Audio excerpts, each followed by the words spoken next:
Thank you very much, Mr. Chairman.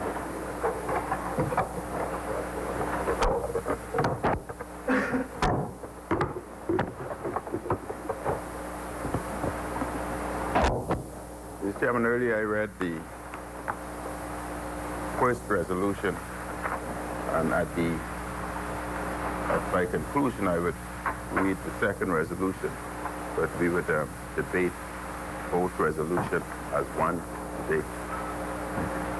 Mr. Speaker, I rise to support the resolution put before the Honorable House to borrow some $30 million from the Inter-American Development Bank for my government's digital transformation to strengthen the competitiveness project. I begin with a quote from Carlos Santizo, the Division Head of Innovation in Citizen Service Division of the IDB, and I quote, "The digital revolution, greater connectivity, and the expanding availability of devices are increasing demand for digital services. Digitally enabled and hyper-connected citizens are demanding more and better services from their governments. Governments need to rethink the way they deliver public services," end quote. Mr. Speaker, our citizens are more digitally connected and have become far more comfortable accessing services online. There has been increased usage of online shopping, online banking, and other services. And the government must also create a better experience for citizens by making more services available to them online. This administration's 2017 manifesto noted that the economic reality of the day's modern Bahamas dictate that we can no longer solely rely on our, quote, insider-in historical accomplishments from tourism and banking to sustain us and our economy. We promised the Bahamian people to employ a multi-pronged approach to economic development, which would include the goal to progress public sector reform, to create an efficient public service committed to improving the ease of doing business with the government. We have therefore, Mr. Speaker, established a modernization and digitization unit within the Office of the Prime Minister with the sole mandate of transformation, including digital transformation of government services for ease of doing business with the government. We must, Mr. Speaker, we must make government work for the people instead of the people working for the government.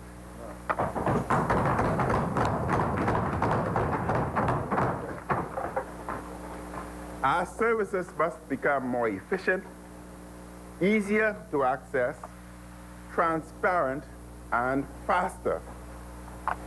But not just for business, but also for every Bahamian.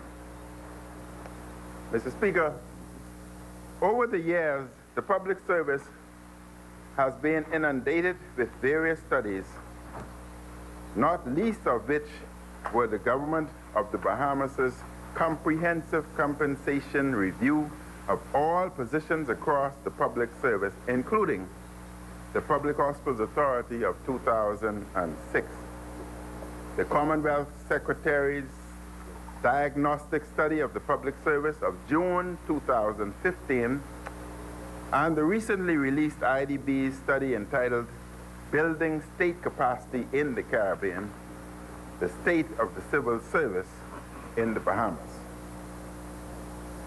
The recent IDB study, Mr. Speaker, analyzed the human resources management system as its premise was that human resources are among the most important factors in building state capacity. It is this study that gave more granular reasons of efficiency, merit, structural consistency, functional capacity, integrative capacity, management capabilities, and diversity management for the weaknesses perceived or otherwise within our public service. In all of the studies, Mr. Speaker, there were wide consultation, including senior officers in the ministries, the Bahamas Public Services Union, University of Bahamas, permanent secretaries, and in the case of the Commonwealth study, civil society and public officers in Grand Bahama. Mr. Speaker, it was essential for me to give this overview because successive governments have attempted to transform the civil service. It is this administration that will concretely and systematically address that transformation, and hence the creation of the modernization unit within the office of the Prime Minister and the urgent need to borrow the $30 million to assist in this transformation. I wish to state at the outset that the officer with responsibility therefore speaks with the weight of my office. The modernization unit has organized its deliberation around 4 focal points. 1, citizen engagement to improve the level of customer satisfaction within the delivery of government services, to ensure that services meet citizens' expectations. 2, digitization to improve the efficiency and effectiveness of government service delivery to allow citizens to access end-to-end online services. 3, innovations to reward innovations that significantly improve delivery of government services. And 4, employee empowerment to improve the delivery of government services by increasing the level of performance of employees through the improvement of human resources management and development tools. Mr. Speaker, there will be consultations with the public and public officers in order to bring about this much needed transformation. Also, Mr. Speaker, I turn my attention to the digital transformation of government services. The question must be asked, where are we now today? Where are we? Currently, we have an online presence of 400 services. That is forms that may be obtained online.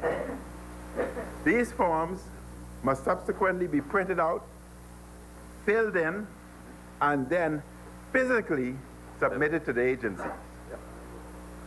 Of that 400, 14 are actually online services, but may require the user to visit more than one site.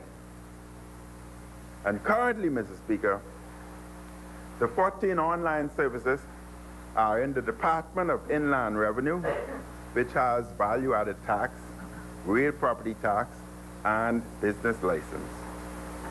The Registrar General's Department, that allows the incorporation of a regular company, incorporation of an international company, file company documents, payment of annual fees for international business company and regular Bahamian companies, reserving of a company's name, marriage registration, and death registration. Then the Public Treasury Department that permits vendor inquiry, the Department of Labor that allows employee placement, and the Office of the Attorney General that has the notary public license, the Ministry of Financial Services, Trade and Industry and Immigration, which has a trade information portal. Mr. Speaker, I am certain that in its work, the modernization unit will discover that the Bahamas offers far more than 400 services. Our government ministries, departments, and corporations have been making strides in the use of information and communication technologies, and this is seen in the United Nations Electronic Government Development Index, in which the Bahamas finds itself in the high category. But unfortunately, Mr. Speaker, this does not translate into ease of doing business with the government, and this, as the system do not interface. That is, they do not talk to each other. The World Bank's Ease of Doing Business Index 2018 ranks the Bahamas as 118th out of 190 countries.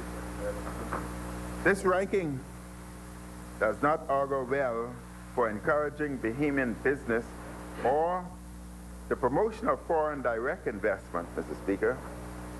And the Bahamas cannot remain at this level and expect to survive moving forward. In addition, it does not translate to customer satisfaction of Bahamians who must use these services every day. In October last year, Mr. Speaker, the Bahamas participated with 5 other countries in the region in a one-week training program in Estonia. I am informed that in less than 25 years, Estonia moved from a country that was extremely poor and just out of a Soviet occupation to being number 12 in the world in ease of doing business. And we must ask the question, how was it done? Because if we reserve and absorb how it was done, then we would find ourselves in a better position as we would know how to move forward. So how was it done? This was done by one, a strong determination to succeed. You must have, two, the political will to make it happen. You must also have a single message that was communicated to the public and a strategic plan. So, Mr. Speaker, unfortunately, the Bahamas does not have 25 years or even 18 years. It must roll out its plan beginning now, and to do so with a focused intensity and a sense of urgency. I quote the words of the Minister of State for Grand Bahama when he addressed the Grand Bahama Tech Hub in November 2018. I quote, "Estonia, and I am certain most of the countries ahead of us, are dreaming of new frontiers. So if we delay, we will be as far behind tomorrow as we are today." End quote. Mr. Speaker, it is essential that the Bahamas transform now. And the goal of that transformation must be to improve the lives of Bahamians through the services we provide, and to improve global competitiveness of the Bahamas, to attract more foreign direct investment and promote the growth of Bahamian businesses, to improve the standard of living of every individual within our Bahamas. Our goal, Mr. Speaker, must lie on the foundational values of integrity, excellence, transparency, accountability, and competitiveness. And the Bahamas should not be a carbon copy of Estonia or any other country, but must incorporate and use best fit practices from those countries that are succeeding. Achieving our goal, Mr. Speaker, means that we must, one, improve the ease of doing business by reducing the time and cost to incorporating businesses. Two, we must make government more transparent and accountable to increase trust in government. Three, we must improve government services, both in processes and delivery. We must reduce the time spent by the customer in doing business with the government.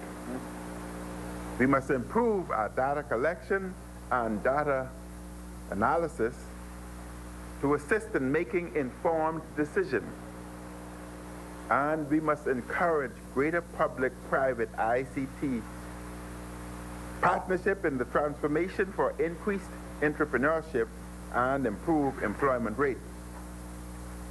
All vendors used in the project will be required to hire Bahamians and to begin the transfer of knowledge and skills, that is, train from day one. We must prepare citizens through public awareness and education campaigns and programs for transformation.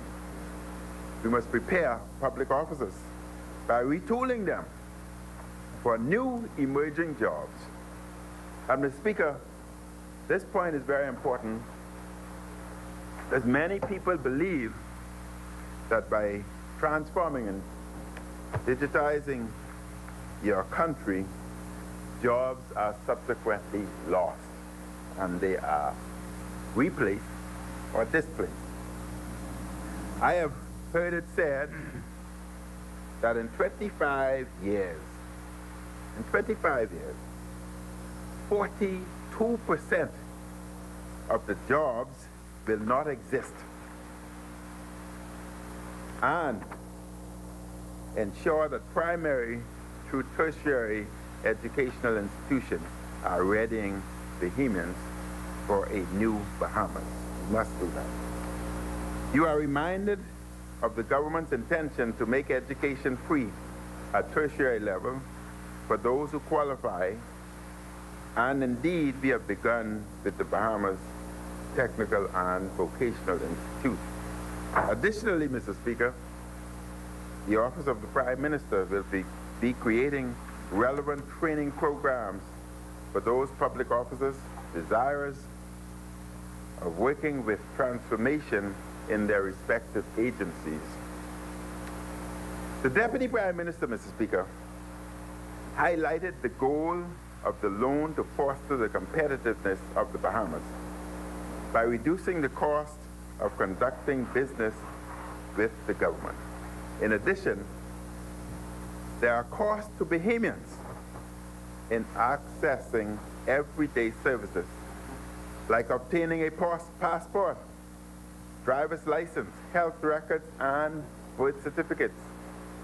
And you must bear in mind, Mr. Speaker, that the cost includes cost in money and cost in time. How would we achieve these accomplishments?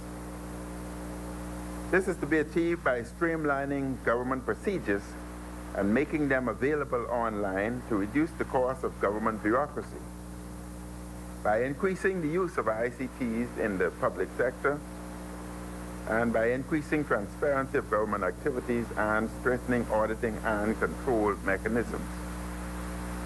But this would not be an easy task, Mr. Speaker, as we are so far behind by our strategy. But our strategy must include a single message that confirms that we are making government work for you, the people. The emphasis is on the customer, the citizen, and the client. Our strategy must include a single window facility through which you can obtain those online services. It must include some form of personal identification of the user, along with a process to sign documents digitally that allows the user to transact business online. It must include a means by which data is transported from one agency to the next in a secure environment, allowing you as the customer to obtain services.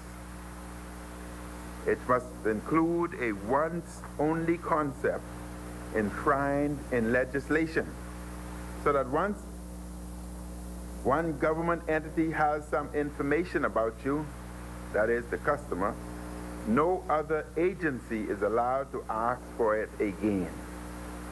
You will not have to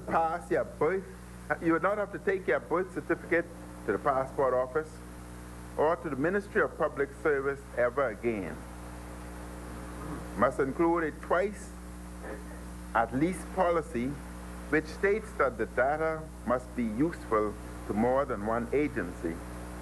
Must also include a policy enshrined in legislation that your data is owned by you. There will be, Mr. Speaker, no one entity holding all of a person's data. Each agency will be responsible for capturing and maintaining clean data. However, each agency will be able to share the data. Interfacing agencies will only be able to see the data relative to the service. Mr. Speaker, in 1992, the FNM 1992 lambasted the Progressive Liberal Party, which after 25 years in government had not attracted, according to the events, attracted talented Bahamians committed to people's purpose who could bring to management of the nation's affairs new ideas, new attitudes, and innovative strategies relevant to the rapidly changing economic and political environment globally and regionally. The Free National Movement, Mr. Speaker, has always been about transformation. We transformed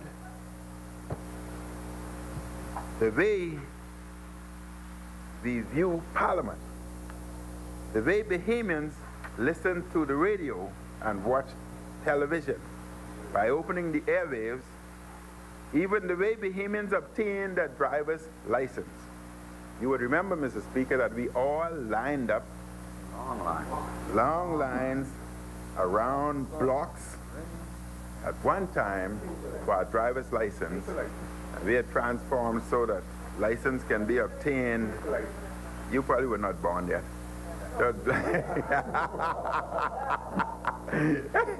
You don't know about those long lines.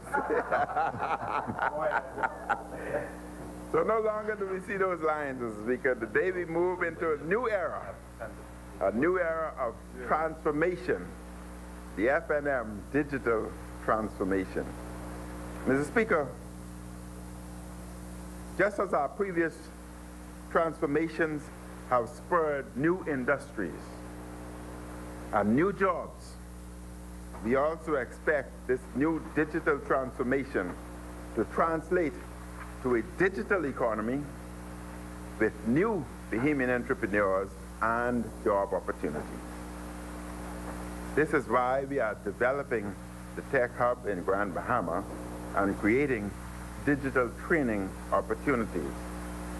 A new day, Mr. Speaker, has dawned, and we welcome and are actively seeking new talent, particularly our children who have remained abroad for lack of opportunity to develop their skills at home.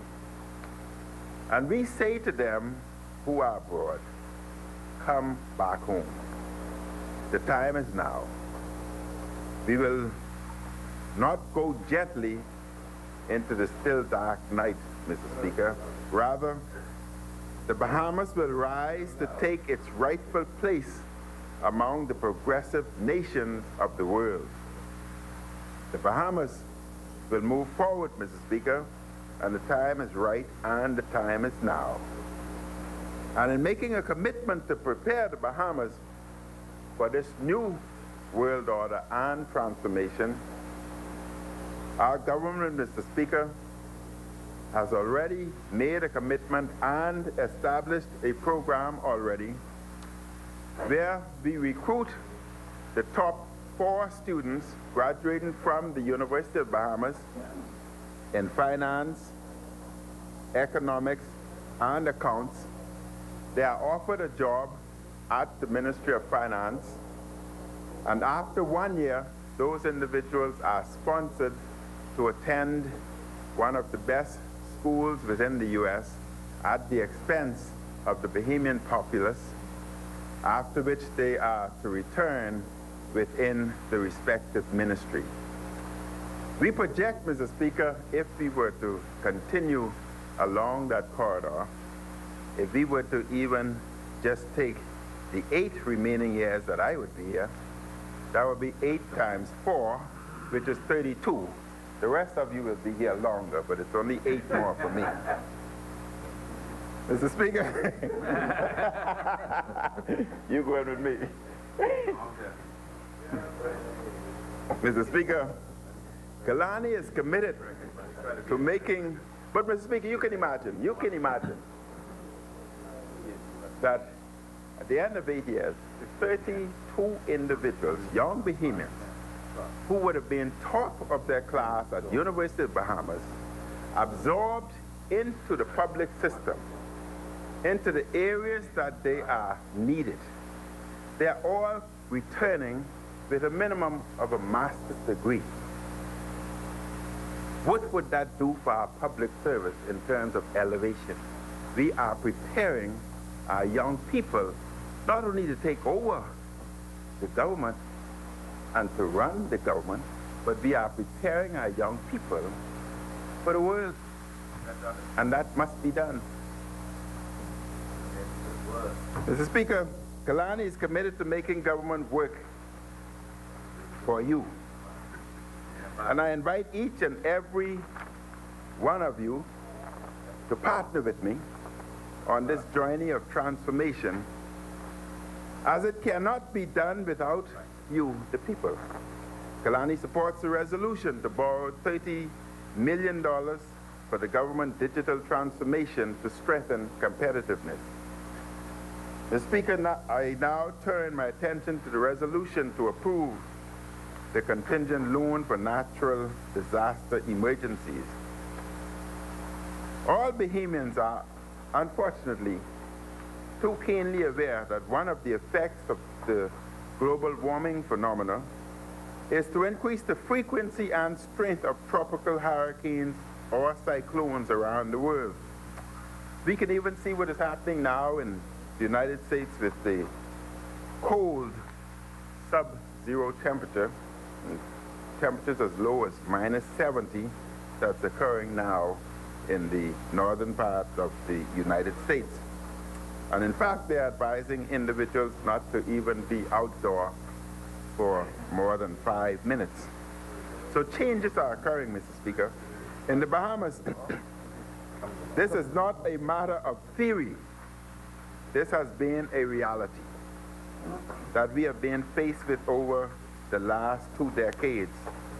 The hurricanes over the time period have cost countries hundreds of millions of dollars in damage to private and public assets and loss of economic opportunities. Mr. Speaker, one of my responsibilities is to ensure that we as a country do as much as we can to be as prepared as possible to respond to natural disasters and thus minimize the potential loss of lives, and that we are able to recover as quickly as possible to get our communities and the economy back on track as soon as possible following these catastrophic events. Obviously, Mr. Speaker, a key part of any readiness plan is to have access to resources as quickly as possible to speed up the response and recovery efforts. And thus, I am pleased to support this $100 million contingent loan facility. It is a line of credit that is on standby in the event the country is hit by a hurricane and needs additional funds to respond quickly and to recover. But let me make this clear, Mr. Speaker. Let me make this clear so that all can hear. And I want the entire Bahamas to pay attention to this component. This is a facility that we as a country hope never to have to use. By design and by our own government policy, this is not monies that can be accessed to do anything other than to respond to natural disasters. It's only available, only to be used in the event of a disaster. So as to commence our return to normalcy, so that our economy can immediately rebound. And any prudent government, Mr. Speaker, would do what we are doing. That is to have the ability to access funding if and when needed. Mr. Speaker, as a responsible government, we are putting in place a proper financial strategy to deal with disaster preparedness. Firstly, as I informed the House just a few weeks ago, we will be using the proceeds of the extinguished dormant accounts to set up an independently managed disaster relief fund. The legislation to govern the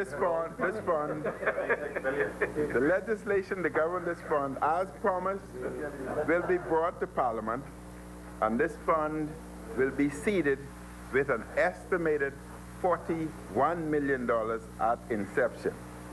Secondly,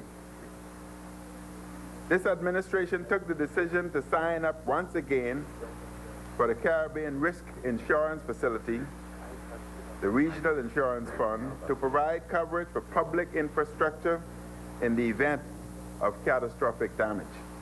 And finally, we have agreed to this IDB credit line facility, credit, not to be used otherwise, to provide ready access up to $100 million in borrowed funds. Taken together, Mr. Speaker, these will ensure that there is an ample source of cash available to the government so that it can respond to catastrophic events quickly and as rapidly as possible. The government is then better positioned to save lives and secure property. Once the event has passed, this will mean that the government can more readily mobilize the contractors and vendors to get the country back into a state of normalcy. Mr. Speaker, Kalani also supports the resolution to approve the contingent loan for natural disaster emergency. And Mr. Speaker, before I conclude, I have to read the other one, on the first one. Mr. Speaker, I'd like to move for passing of the first resolution, and I would read the first resolution again. Mr. Speaker, as I read this morning, should I just read the first paragraph for the last?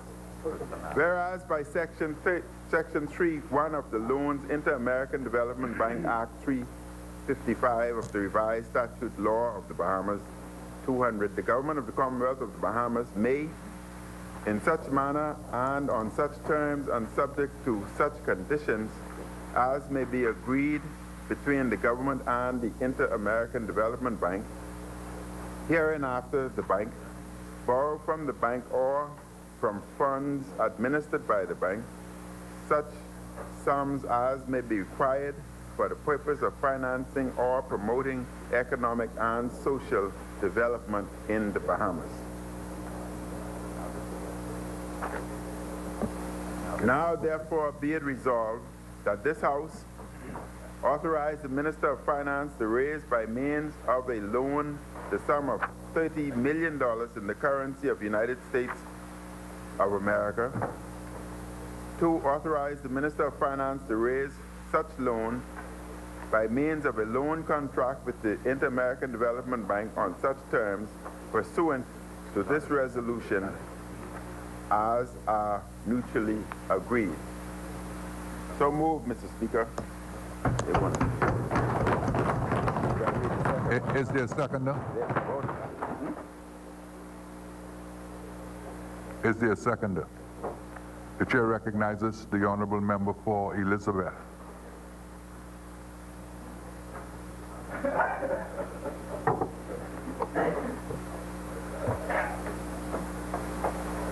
Thank you, Mr. Speaker. It really is a privilege to stand here to represent the people of Elizabeth, to second both of these transformative borrowings. As the honorable member for Kalani would have stated in his presentations, the first is a $30 million loan for the digital transformation of the way we do business. And the second is a facility to be added to seed money from the dormant accounts that have heretofore been non-productive and non-useful, and which can also be set aside for the potential use in the event of a calamity. Mr. Speaker, I want to start off by suggesting that great minds have suggested that only the wisest and stupidest of men never change. That was Confucius. And Socrates would have said that the secret of change is to focus all of your energy not on fighting the old, but on building the new. And so as we look at this motion, it becomes important to look at some of the objective things that have suggested that maybe the model on which we have operated has probably served its useful purpose. And I'd like to go through a few things, Mr. Speaker, and point to things that have clearly changed. Most Bahamians would be surprised to know that in 2008, just about the time of the mortgage subprime collapse, that in the Bahamas, in our banking system, there was over $113 billion of assets. Let's move forward to 2017, when the total number or dollar amount of assets in our banking system was $8.886 billion. $113 billion in 2008, down to just under $9 billion in 2017. If we look further at total deposits, we see that we had $42 billion deposited, much of which left the Bahamas between 2010 and 2015, such that deposits would have shrunk from $42 billion to $5.5 billion. Mr. Speaker, it suggests that the model that may have sustained us has definitely changed. And now it becomes very important for us to perhaps modify the way we do business.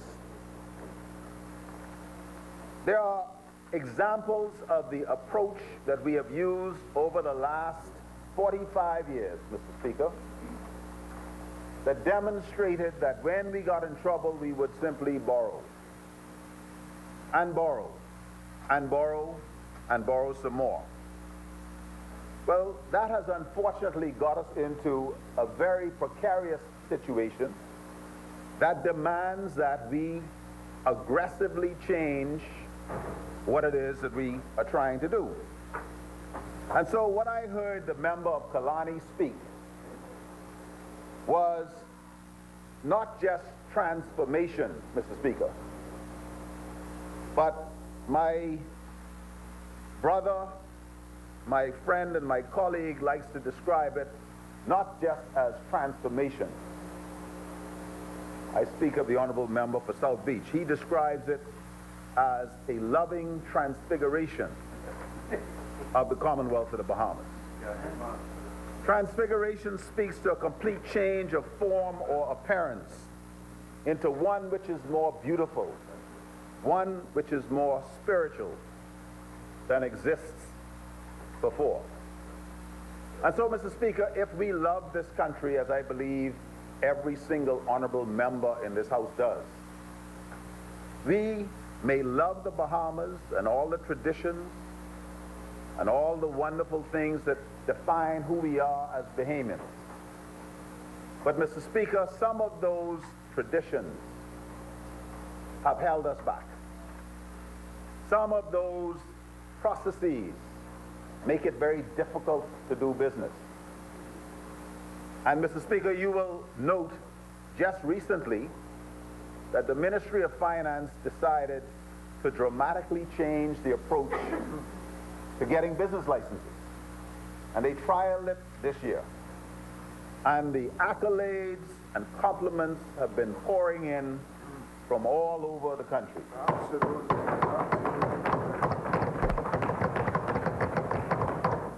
Did we get it right? Perhaps we can make it a little bit better. And so, Mr. Speaker, I think where we are today is understanding that we have to look at the Bahamas in a transformational way. Dr. Frank Berend talks about analog thinking in a digital world. Honorable member, you're reading from? I'm reading from an article called Analog Thinking in a Digital World by Dr. Frank Berend, B-E-H-R-E-N-D. I'm going to quote from the article, just very briefly. I just needed to know the source. And so, Mr. Speaker, Dr. Berend says that markets are changing at an accelerated rate, and enterprises are struggling to keep abreast of the changes. Having fallen prey to inertia, once powerful corporations have lost their market relevance, while small, agile, and sometimes brash startups have advanced to the status of global players. In short, enterprises on many markets and in many industries have suddenly found themselves in a VUCA world. That is a world of volatility, uncertainty, complexity, and ambiguity. And that, Mr. Speaker, is where we stand as a country today. What we find is that our people are asking questions. Are they grateful for the successes that we've had over the last 45 years? Yes, they are. Are they happy with the progress that we've made? Yes, they are. But at the same time, the question is asked, what have you done for me lately? What is being done about youth unemployment?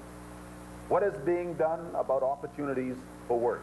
What is being done to ensure that somebody with bright ideas has a fertile environment? And so, Mr. Speaker, I believe that the honorable member for Kalani spoke in a way to suggest that we are seeking to fertilize this ideal of change, of transformation, of transfiguration of our country. And we are doing it, Mr. Speaker, not to destroy, not to tear down, but out of love, out of an abundant desire to see this country reach new heights. Mr. Speaker, if we continue with business as usual, we will continue to see a situation where in 2013, the Commonwealth of the Bahamas would have spent $211 million on interest. Go up to the predicted $346 million just on interest alone in fiscal year 2018-2019. Now, just to put this in context, Mr. Speaker, the Department of Education gets $205 million. The Ministry of Health and Environment combined, Mr. Speaker, gets $293 million. So the opportunity cost of not changing and relying on borrowing and not modernizing our facilities, not modernizing our processes, has led us to the point where $348 million will go just to interest payments alone. Now, some of this is internal, but some of this is external. And so, Mr. Speaker, we have got to change. The most honorable member from Killarney described an approach to contingency and made it very clear that the $100 million which we're going to set aside or have available will only be used in the event of a catastrophic loss as a result of some climate change related event. You see, Mr. Speaker, because we've gone down the road of creating wonderful corporations in this country, and then we lost our way. Just to give you an example, the Bahamas Development Bank was a wonderful idea. But now the people of the Bahamas are on the hook for $43 million. No one can deny that BEC or BPL is a wonderful and necessary corporation. But now, $202 million that we got to find that the government of the Bahamas guarantees. Water and sewage, $71 million. The Bridge Authority, now that's not a bad one, $23 million. Mortgage Corporation, $165 million. The Educational Guarantee Fund, $11 million. The Hurricane Loan Program, $4.5 million, and I can go on and on and on. But at the end of the day, when we look at direct charges to the government of the Bahamas and indirect or contingent liabilities, we are speaking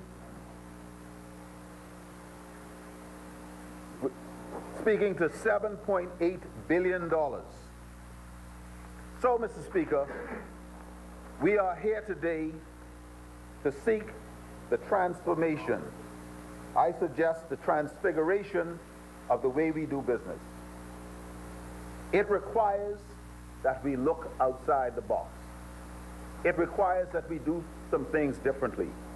It may mean we have to tear down some things that some people find that they have reverence for. But if we do it out of love, if we do it out of an abundant desire to make things better for our young people, then, Mr. Speaker, we would have returned to that philosophy that created this great country in the first place. And so, with those very few words, Mr. Speaker, I lend my support and the support of Elizabeth to both these resolutions. Thank you, Mr. Speaker. Thank you, Honourable Member. As many? Chair recognizes the Honourable Member for Exumas and Ragged Island. Thank you very much indeed, Mr. Speaker. I stand to contribute to the debate on the resolutions for additional borrowings before us. Due to previous scheduled commitments, Mr. Speaker, I missed last week's meeting, so I didn't have an opportunity to wish all a happy new year. And further, I was very hopeful that this calendar year would begin in the House with many substantive debates and discussions. Regrettably, after this morning's session, Mr. Speaker, I am concerned not to get my hopes too high. But I stand on behalf of the people of Exumas, the Exuma Keys and Ragged Island. And I'll say a few words in relation to my constituency before I turn to my substantive contribution, Mr. Speaker. We are proud people who happen to appreciate all of the wonderful blessings that we've had in our islands in the sun. We are people who are not afraid of hard work and sacrifice and will gladly give to the challenges that life presents to us. We're fine with struggling. We don't want to struggle forever. However, we are not a delusional people. We expect fairness. We expect that if we contribute to our nation and the coffers of our government, that we will in turn receive our fair share. It is with that in mind I cry shame on this administration, Mr. Speaker, for what I believe is the abandoning of the people of Ragged Island and the people now of Black Point, and in a more general sense, the people of the Bahamas. I will speak, though, in relation to my constituency for now. Ragged Island remains in a state of ruins today. Today, being more than a year after the Prime Minister, the member for Kalani, touched down and promised a green city and a renewed community. I wonder whether it perhaps not plagued the member for Kalani and the members opposite to know that the people of Ragged Island now live where they said was unlivable without the promised assistance from this government. The Prime Minister speaks of a focus on family island communities. That's the most vulnerable people of our country. In Ragged Island, in particular, sit in a state of disaster. May I remind the members of this House who would seem to so quickly put Ragged Island out of sight and out of mind that the people of Ragged Island had to send their children away from them to attend school because you will not rebuild the school there, while you buy and renovate hotels that are praised for much less and lament the state of the people of Venezuela. People right here in Ragged Island continue to suffer. Yet, our Prime Minister, the member for Kalani, did not even bother to mention Ragged Island or Ragged Islanders in his hour-long national address on Monday. It stands to reason that the people of Ragged Island have been forgotten by this administration. But let me take this opportunity to remind you, Ragged Island still has no public administration building, still no post office, no police, no clinic, no doctors, no nurse, no school, no teacher, and the Ragged Island infrastructure remains critically damaged. But there may be some comfort for the people of Ragged Island in that in their constituency, they are not alone in being abandoned by this administration. For several months now, I have raised the state of the Black Point All-Age School and other public buildings in the community. Again, over the weekend, I sought to address the state of the Black Point All-Age School. After doing so, I've had the Bahamas Union of Teacher President accuse me of playing politics.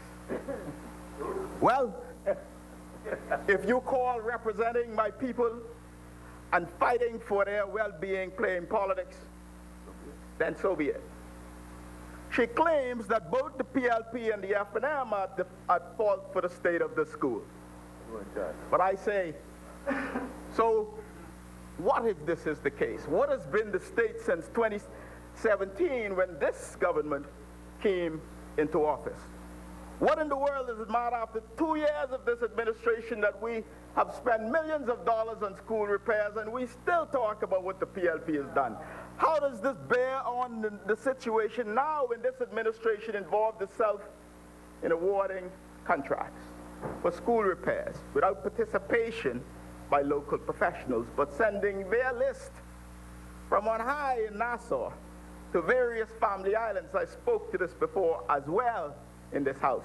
But yet, the poor children of Black Point still need a safe, comfortable environment to receive their education. I assure you all that it brings me no pleasure to point out the discomfort of the parents and the staff and the teachers, and most importantly, the children of Black Point. It gives me no pleasure to remind the government that nearly 2 years into this administration, there are some communities in the Bahamas that remain critically underserved. It gives me no pleasure to tell them that after calling the Progressive Liberal Party all manner of corrupt and negligent and wasteful and caring, Ragged Island is still in shambles.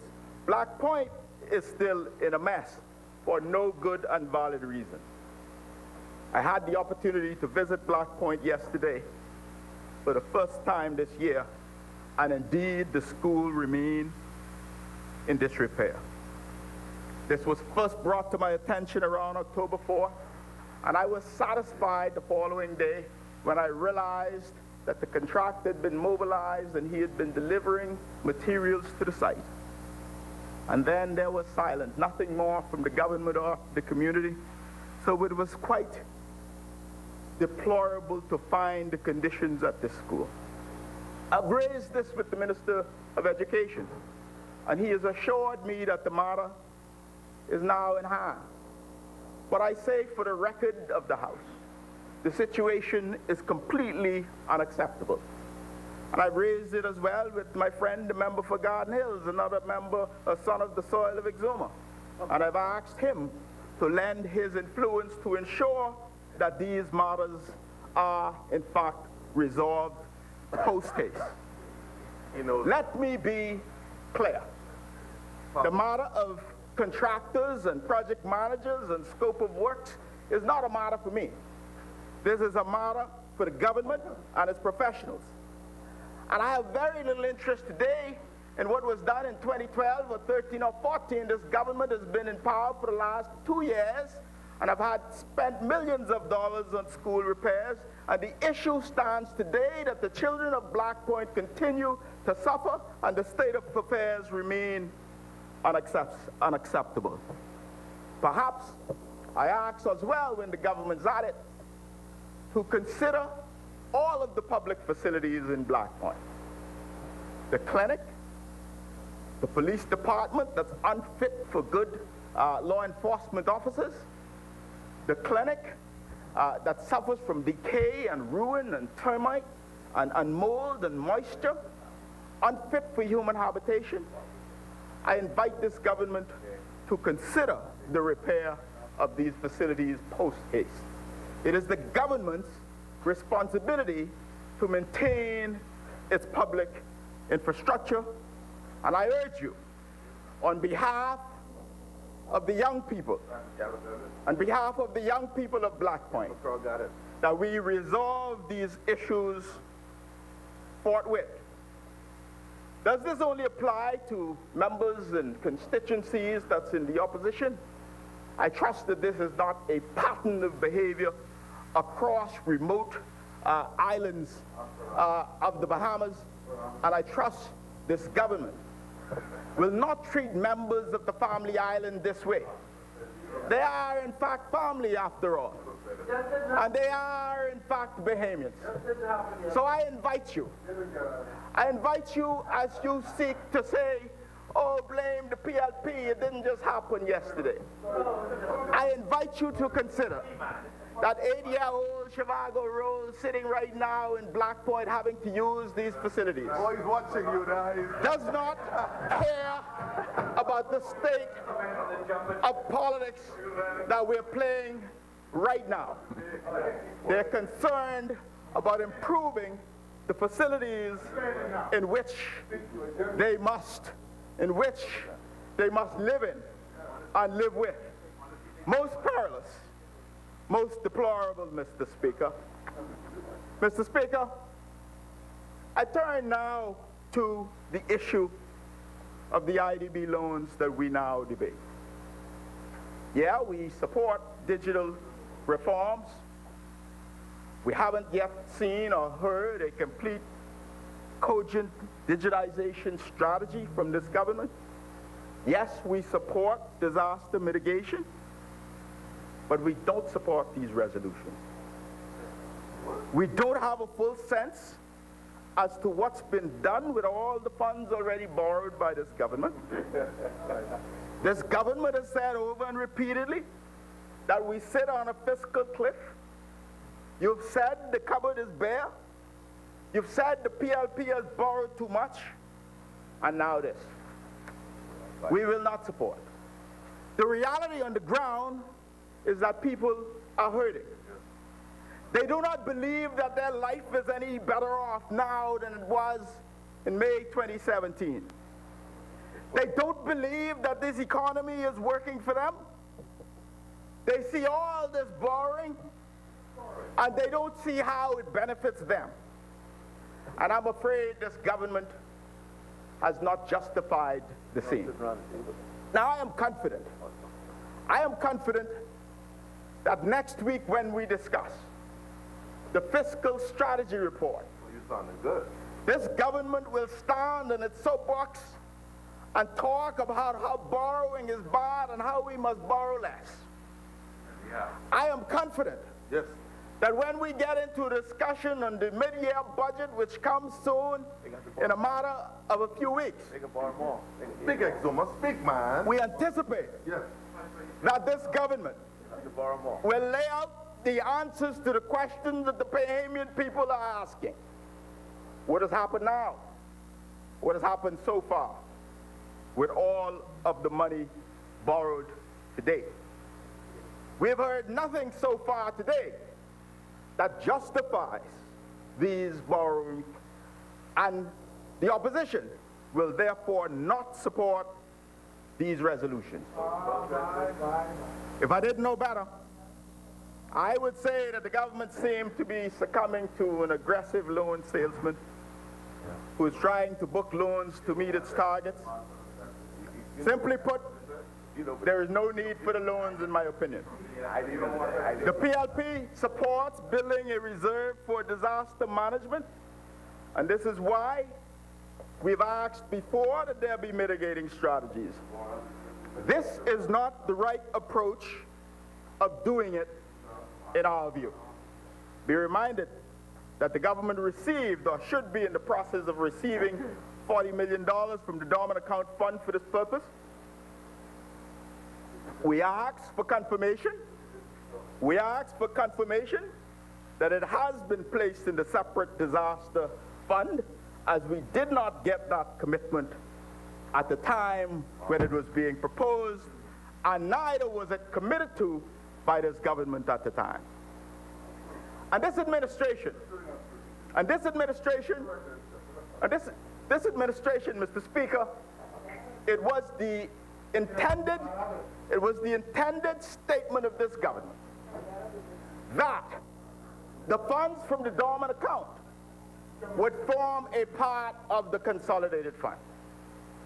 And it was not notified, as I recall, upon the recommendation, I recall, of the Leader of Opposition and others, that we set up a disaster fund separate and apart from the consolidated fund. And if it is in fact been separated, I am very happy that that is the case. And no doubt whoever is wrapping up will have an opportunity to reconfirm it. I have more questions. Yes. And no doubt in an opportunity for the wrap-up, you will have an opportunity to speak to those questions. Today, we came here intended to discuss some other matters. But I put questions today because we have not been able to get all the answers yet. We pose questions, and hopefully in the wrap-up today, we will have clarity on all of these issues. Mr. Speaker, in relation to the resolution on disaster preparedness, I noted with interest, Mr. Speaker, I noted with interest that the name Ragged Island features prominently in this resolution. And I ask you once more, to please not use the name Ragged Island loose and free as we seek to justify these loans. Why I wouldn't do that?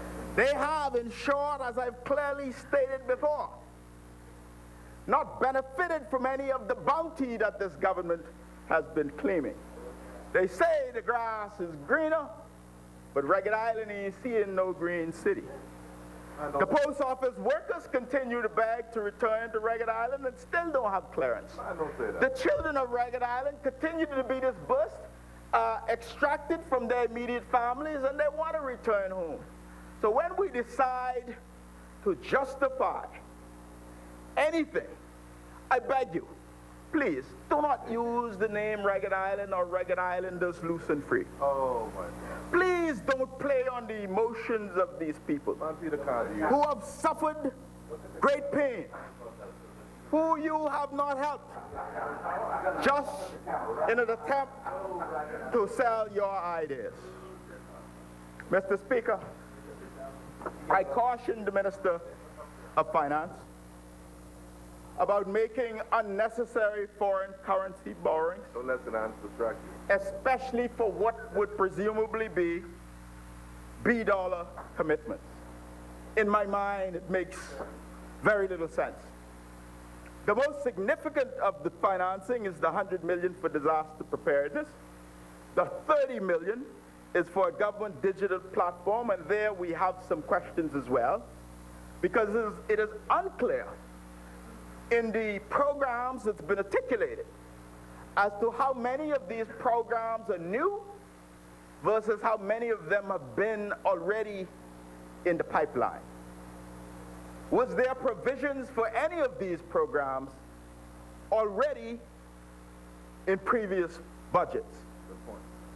I am advised, Mr. Speaker, and I trust that we will get clarity on the points at the end of today's session, that many of these points have already been in process, and therefore the sum of $30 million may have certainly been redirected elsewhere, given that much of the work could have or would have been already substantially advanced. Again, a question for the Minister on wrap-up. The borrowing for hurricane contingency in an environment where there's substantial liquidity of B-dollars in the system, again, has not been reasonably justified. The Commonwealth of the Bahamas has no shortage of avenues to take in the event of national disaster. Engaging in another loan with the IDB in the face of the government's repeated declaration of this fiscal cliff, as I mentioned, would therefore be counterintuitive. The Minister's administration would have borrowed in the area of $2 billion by the time the midterm budget exercise would happen. And no doubt, the minister will jump to his feet, and he will demonstrate. The member for, the chair recognizes the honourable member for East Grand Bahama. On a point of order? The member indicates that this government will spend in excess of $2 billion borrow $2 billion at the midterm. I ask him to substantiate that number or to withdraw it. Because if he's talking about $750 million that was $750 million that was covered by a bond offering, he would know, and he should know, that that $750 million was to refinance existing debt, meaning debt that the previous administration would have mounted. Honourable member, before you proceed, you are denying the allegation. What I'm saying to him, Mr. Speaker, and he should be clear, is that no. 750 million, and yeah, if you want to be technical, I'll tell you I didn't borrow $150 million, $2 billion, or 750. I'll tell you that I issued a bond for 750 if you want to be technical. But the point is, it is not new borrowing, it's not new debt. It is a refreshing or a refinancing of existing debt. There's no new debt. Substantiate. Thank you, Honorable Member. You know them kind of political immature.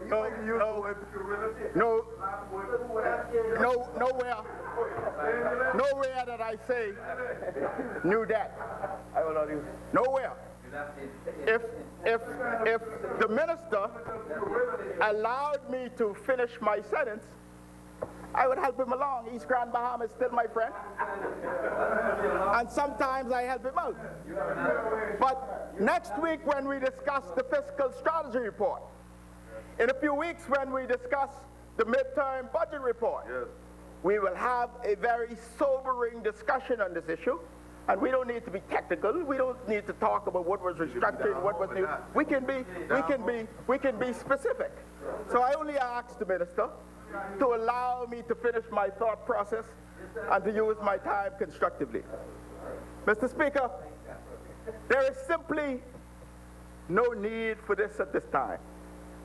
We still have access, as I understand it, to the Caribbean Disaster Emergency Management Cinema Disaster Fund. And if you would recall extensive discussions in this House, this government said, this administration said, that the last administration messed up CCRIF, the insurance program, but they were fixing it. So if they fixed it, if we can access the Caribbean Disaster Management Fund, it behooves me to have this government justify why we proceed with this facility. The borrowing for hurricane contingency today in US dollars for B dollar commitments, it simply has not yet been justified, and I ask this government to do so.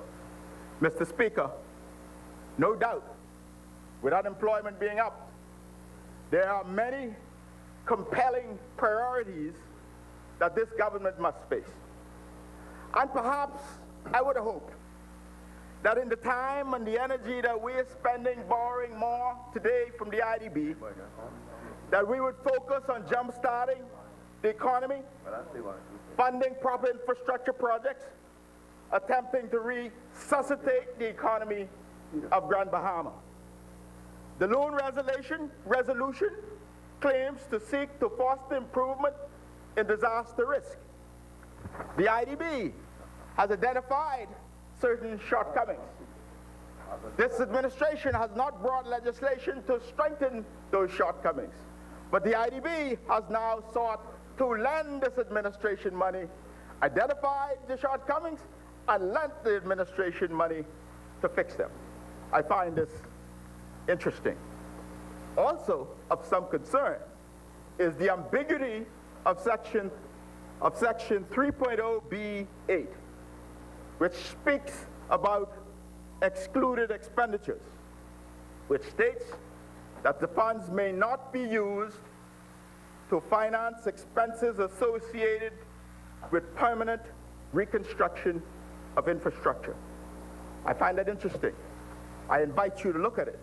It seems unusual, especially in the wake of what our experiences have been. Our experiences have been, particularly in Ragged Island, where we lost extensive public infrastructure, including buildings. So to have this excluded as a provision is questionable. Why would we not use the funds for permanent rebuild of damaged public facilities? 3.04b8. Mr. Speaker, I would invite also the minister to go on record today that the funds of this $100 million loan will not be used for any other purpose without returning to this House of Assembly. No other purpose without returning to the House of Assembly. So no further negotiation with the IDB for policy adjustments. We must return here if these funds are to be used for any other purpose. For the record, on the record, I suspect that you will approve it. Why, Mr. Speaker, is still unclear. I am advised, and the minister can speak to this, that some of these funds are for the cloud. I'm advised that the cloud exists. I'm advised that many of the payments being processed in relation to VAT, etc., is being processed via digital facilities in the cloud. So perhaps the minister would clarify specifically, how much of these new funds have been designated for this particular project, and how much of the work has already been completed in relation to many of the words used in the presentation of the movers of these resolutions. Mr. Speaker, I end as I began. Whilst we support reforms, whilst we support digitization, whilst we look forward to hearing the government's full and cogent position on a digitalization strategy for the economy of the Bahamas, the Bahamian people are concerned. My constituents are concerned that the government continue to borrow yet more money. But the economy, they say, is not working for them. They are no better off now than when you borrowed the first dollar 2 years ago. And therefore, Mr. Speaker, we will not support these resolutions today. We do not believe that the mechanisms being deployed is the right approach on disaster mitigation. And therefore, we believe that it's a risky proposition for this government to continue to borrow more in US dollars. That has to be supported by the reserves of our country when there's high liquidity in the domestic sector, and the commitments associated with these risks are in B dollars. Again, Mr. Speaker, I find much of what we heard today, the continuous borrowing, as hypocritical as they come. We look forward to a cogent strategy. And next week, I will guarantee that when we talk about the fiscal strategy report and the following midterm budget report, we will hear how borrowing is bad, we must borrow less, we must contain our deficit, and therefore, Mr. Speaker, we will have no part of it. The Bahamian people continue to suffer. Bahamian families continue to say, where is the relief that addresses the realities on the ground? Thank you very much, Mr. Speaker. Thank you very much, Honourable Member. As many, the Chair recognizes the Honourable Member for Garden Hills. Mr. Speaker, I just intend to make some brief remarks, but I'm indeed happy to be standing here today, Mr. Speaker, to represent the wonderful people of Garden Hills. The constituency where I live, Mr. Speaker, and I have the honor of representing them in this House. I also, Mr. Speaker, just would make some brief comments about my hometown, and in some cases, Mr. Speaker, my MP. But we are on the same team, Mr. Speaker. That's why I told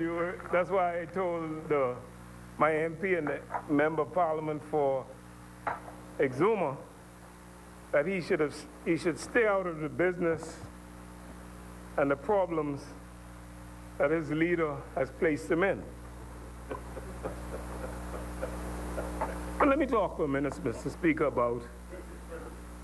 about transformation of the public service. And I'm sure the 22,000 individuals who work in the public service are extremely disappointed that the signal that they hear today is that the PLP is not going to support the transformation of the public service.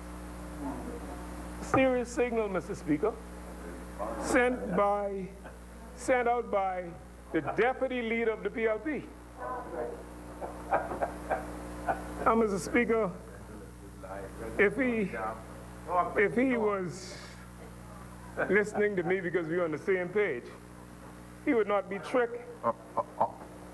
The chair recognizes the member for Exumas and Ragged Island on a point of order. Mr. Speaker, I'm minded not to interrupt the member for Garden Hills, but I want not to be misquoted. He's indicating that I've said that I'm not interested in supporting. No, he didn't say that. He said the tone and tenor. We're not interested in supporting, Mr. Speaker. I'm quoting him. And if he says he didn't say it, I'm much obliged. I'll sit, Mr. Speaker. But I don't want to be misquoted. I emphatically said that we support reform. We don't support these resolutions. That's what I said. And I asked my friend, the member for Garden Hills, to not misquote me, because I hope not to have to further interrupt his presentation, because both of us speak on behalf of the children of Black Point. Mr. Speaker, one of the things that I thought my member of Parliament, one of the things I thought he would never get into, Mr. Speaker, is to get into that PLP-ism, where they talk one thing and do something different. Where they're saying, listen, I support this, but I ain't voting for it. Well, your vote determines where your support is. That's how you show support in this Parliament. You either support the resolution to transform the public service and make it better, make it more efficient, so that services can be delivered, or you do not. That's what it is, Mr. Speaker. Very, very clearly. And I want the Bahamian people to know this and to watch them on the vote, to see whether they want, as a party, a public service that is more efficient, more responsive, public service that can build capacity to deliver services to the entire Bahamian public. Now, Mr. Speaker, if they take the position that they don't support that, and they don't support the 22,000 public officers who are out there, that they don't support that the files and records of these individuals who work in the public service should be digitized so that we could be more efficient, then I wonder, Mr. Speaker, why they are campaigning all over the place about they won't come back. What you coming back for? Corruption. What you coming back for, Mr. Speaker? You do not want to improve the delivery of services to the public. And if you vote against delivering of improved services to the public, Mr. Speaker, tell me, why do you want to come back? One of my colleagues said out loud, they won't go back in the cookie jar. Now, I'm not going to say that they would wish to do that, Mr. Speaker. They're very honorable men and women on that side, Mr. Speaker. So, Mr. Speaker, I'm going to urge them this time to vote and support these resolutions, Mr. Speaker, because it is in the public's good. It is their support to show that the Bahamas is growing and we will be in a better place. The Prime Minister talked earlier, and he spoke about the FNM as being a government that transformative. And he hit on the fact that once upon a time, before the FNM came to office, We had a little paper license, you know, we used to write it with this pen, write it up, and sign it, and that was your license. The F&M came to office, and suddenly we have a card. Oh, water? That wasn't no good. You couldn't go to Miami no more, because you ain't had no more license. We talk about how the Free National Movement was transformative in motor vehicle registration now in the month of March when thousands of individuals went to road traffic. And I always tell my colleagues this story about when I went to road traffic in 1993. I went into my office and there was 2 young ladies and a young man just outside my window, and my curtain was across, and it was 8:30 in the morning. By 12 o'clock, the lady and the gentleman was still there at my window. And by 3 o'clock, I was ashamed to look out of my window, and I stayed out of my office because they did not move. Because the line never moved, Mr. Speaker. And that was one of the reasons why the Free National Movement changed the process of drivers of motor vehicle registration so that instead of a line being stuck, instead of an opportunity for individuals not to offer services to the public, we set it out over a 12-month period so that the lines could be reduced, so that the potential for corruption could be reduced. As a member of the Free National Movement, I was proud, Mr. Speaker, to watch us transform the road network. You all remember Bay Street. This used to be a 2-way traffic jam place. Yes. And the good vision of the F&M determined, listen, let's improve the traffic flow. So that Bay Street is not gridlock all day. And all of the streets that were improved, the 22 road networks in New Providence were improved to make the traffic flow better in the Bahamas. That's what the F&M government has done in the past. And that's why we're here today, to transform the public service. And I'm extremely disappointed that my colleagues have signaled that they are not interested in changing the human resources, in changing the human resources, impacting the human network. So Exuma, I told you privately, and I'm going to say it publicly, don't be fooled by Cat Island. You're the next leader. Don't be fooled by Cat Island. Stop with all them recall talk. You know? Don't let them tell you that. In 2027, when you're the leader, you may get my vote then, Exuma. Don't read that. Don't be fooled by them, sir. You're too young.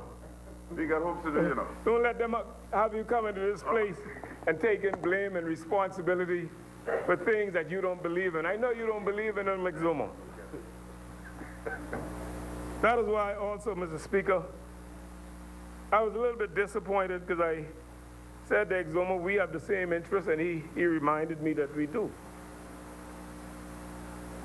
I noticed he named one of my uncle's sons in his statement. No problem. We all believe that the children of the Bahamas deserve better. That is why this government has invested so heavily in human resources, in the children of this country. That is why, unlike the PLP, who in 2016 and again in 2017 sought to improve the school. If you look at the scope of works, and I'm sure my boys told you this because they told me,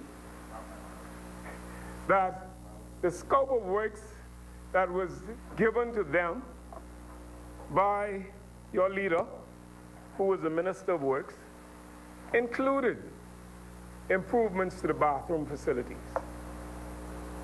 Included, both in 2016 and in 2017. What else? The contractor was paid. Both times. What?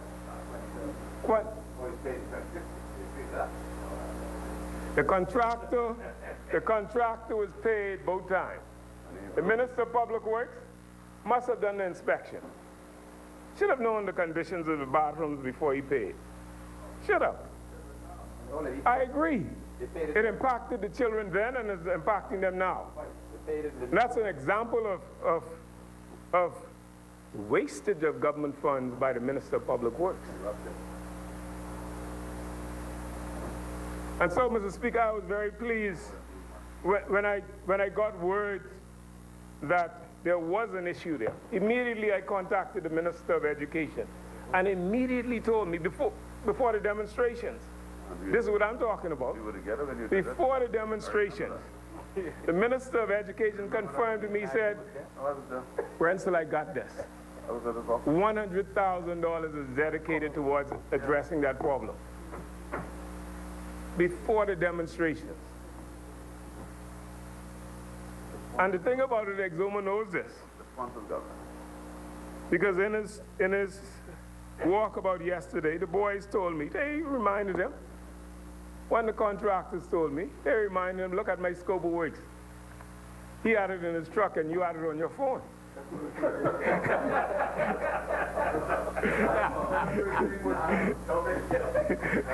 and so, Mr. Speaker. Chair recognizes the honourable member for the Exumas and Ragged Island. On a point of order. I'm not interested in a back and forth on the issues related to 2012, etc., that the minister is speaking to. And also, I don't want to get drawn into issues related to scope of works, contractors. I cast no aspersions today on the contractor now or then, right? My concern, and I don't want to get drawn into it, and I asked the minister, the member for Garden Hills, not to come with hearsay and draw me in for the public record, but rather to focus on the resolution of the issue. I was satisfied when the minister said the matter's in hand and the matter will be resolved. The children will be satisfied when the work is complete. And that's the extent of my concern today. I'm not interested in the scope of works and why this or why that or the other. And I'd prefer, and I asked Mr. Speaker, that he not draw me into hearsay. I have no interest therein. The Honourable Member of Parliament for Exuma knows that I'm not trying to draw him in. I respect him highly. He's focused and he's committed to Exuma. But when you come in this place and you put things on the record, because I'm directly involved, I must put some things on the record equally. And I'm not trying to drive the Member of Parliament in. And I'm happy the Member of Parliament is also... Not my MO. I'm happy my MP and the Member of Parliament for Exuma is also denying or distancing himself from what was published on the PLP website. I'm happy. And of course, and on social media from the PLP operatives. On the PLP website? Come on, man. Do better. That in your website, eh? Do better. Come on. You can do better. Since you and distance yourself from that, I expect that you would. I'm sure you're going to distance yourself from all of the social media stuff that was talking about two contractors who were paid by the Ministry of Education and who did not execute. I'm sure you have distanced yourself from that, and that's why I said I'm happy you've distanced yourself from the PLP propaganda and what is on social media. Yes, he has. He's distanced himself from that. Trying to write defense on that. Oh, okay. So, Mr. Speaker. In for a penny, in for a pound. So, Mr. Speaker, my only report to the people of Black Point and the school at Black Point is the fact that the Minister of Education had this matter in hand. He announced it immediately and confirmed to me immediately that funds were available. He's getting the scope of works done. And that was long before the demonstration took place. And I understand fully why perhaps there may have been a demonstration. You see, Mr. Speaker, I think one of the reasons why my hometown demonstrated is this. Everyone in Exuma knows that they support the Free National Movement, about 80-20. Everybody knows that. And they've been hearing some rumors about what's happening in this island and what happened in that island. They feel like they get left out. So they may have gotten a little upset. But they know, Mr. Speaker, that the Free National Movement have the interests and the interests of the Bahamian people at heart. They know, Mr. Speaker, that once they get a word from the Minister of Education that work was going to be done, I'm sure the Member of Parliament knows that if he heard that from the Minister of Education, that was going to be done. And like I said earlier, one thing the FNMs do, and there's a common saying in the FNM, is not only you the really deliver, you're the party of talk. We're not. We act. We get it done. And so, Mr. Speaker, I can confirm, and I am assured, Mr. Speaker, that the students in the school in Black Point will get the best from this ministry. Just like, Mr. Speaker, we're fixing the dock in Barataria. We're doing some work in Staniel Key. We're doing what the PLB don't do. We're fixing the bridge. You hear me announce it? We're fixing the bridge so that you know. And we're doing that in this budget, Mrs. Speaker. Oh, that can get fixed. That can get fixed too. Building a new one. And so, Mr. Speaker, the Member of Parliament for Exuma is going to have a good time.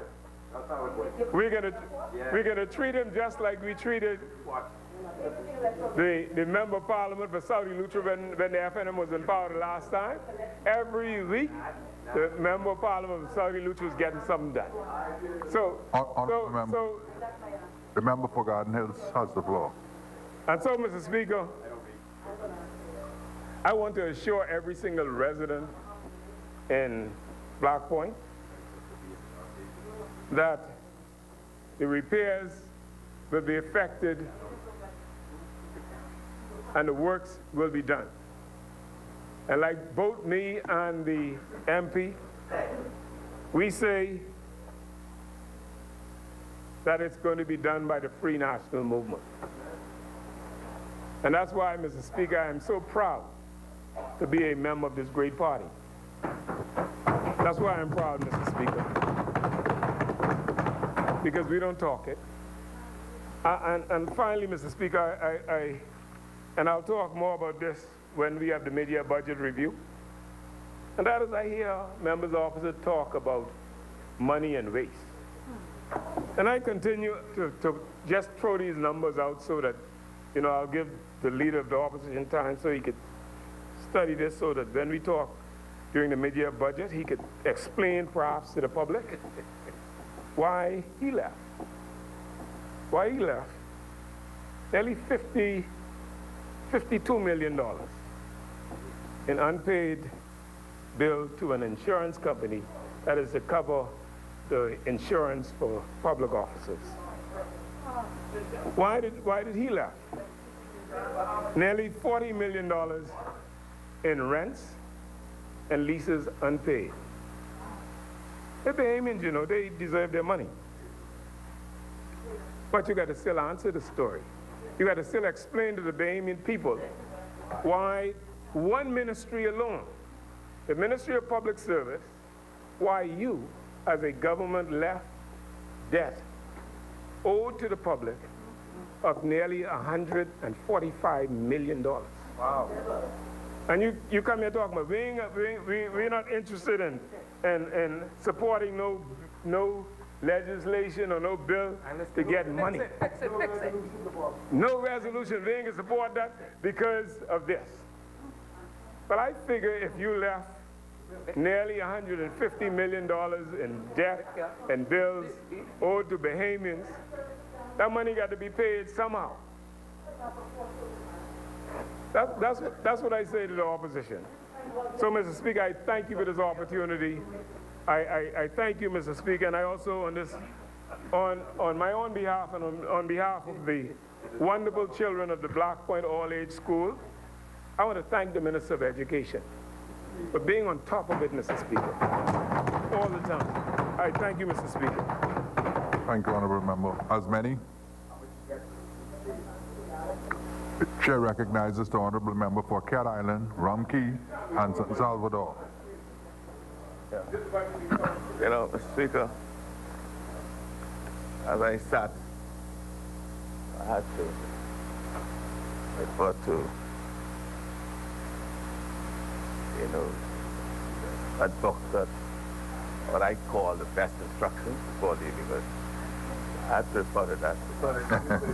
I heard, you know, and then I came across the passage I looked for. Because I sense joy.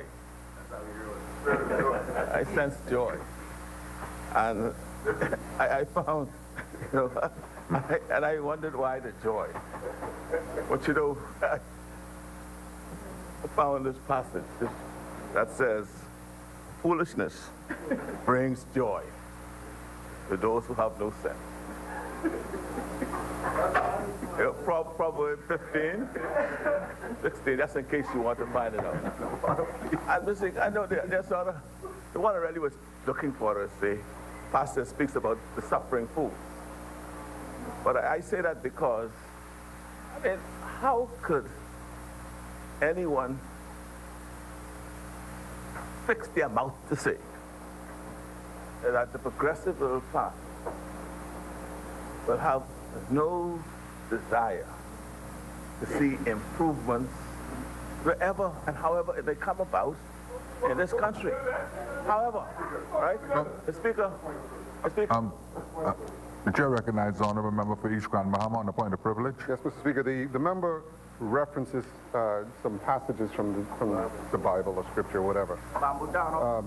But Mr. Speaker, he says some very incendiary words that though he may not have said you or you, seems to impute that he's calling this side fools or what's the other word? Something else. And I think it's very important, Mr. Speaker, that he clarify who or what he is referring to. In particular, who he's referring to. Because I'm sure, Mr. Speaker, as experienced as he is, he knows that it would be inappropriate to even suggest that any side would be fools. We all come here with a certain sacrifice, experience, background, intelligence. And I think it is highly improper for one to suggest in this honorable house that kind of scripture, passage, would apply to any of the colleagues in here. And so I just think it is important that either he clarify that or withdraw that, because it's really inappropriate. Thank you, Honourable Member. Chair recognizes the member for Cat Island, Rum Key, and San Salvador. Member for East Grand Bahama, it was right and correct to say that I would know better to suggest that anyone in here is not sensible or someone in here is foolish. I preface my remarks merely to draw all our attention to things that may be instructive from what I call the Bible. And the Bible is the best instructions before leaving earth. And if there's anything I was attempting to do, was to even advise myself that in my utterances, I ought not to be speaking foolishly. I advise myself that whatever I say, if I bring joy, let it not be joy because I'm speaking foolishness, because it will led me to believe that you're senseless. And that's it. If you took it otherwise, then I say to you, I regret it. Right? But that is the context in which I say. And then I move on to say, then I went on to say, that it is very disingenuous, right? And it does show a lack of appreciation or understanding that if anyone, and in particular a member for Garden Hills, would suggest that anyone on this side, because they say they do not support the resolutions that's before us, is against the Reformation and or the modernization of the public service to ensure effectiveness and the good delivery of service. I said, and it's foolish to think that, and foolish to say it. And why I say it is this, Mr. Speaker. I say this is that the fact is, Mr. Speaker, the resolution is not about that. The resolution is about borrowing funds. Borrowing funds, and the funds are for a particular purpose. And then when you look at the purpose, and the question is whether it is necessary. And I'll go to whether it's necessary. Let me first deal, Mr. Speaker, with the $30 million loan. Right, Mr. Speaker? Let us deal with that one first, Mr. Speaker. Right? What it is, they're borrowing the money for the financing of the government digital transformation to strengthen competitiveness program. Right? Competitiveness program. The government digital transformation to strengthen competitiveness program. Mr. Speaker, we have a view. And our view is that it's not necessary to borrow funds for that purpose. If you listen, it has nothing to do with whether we are for or against the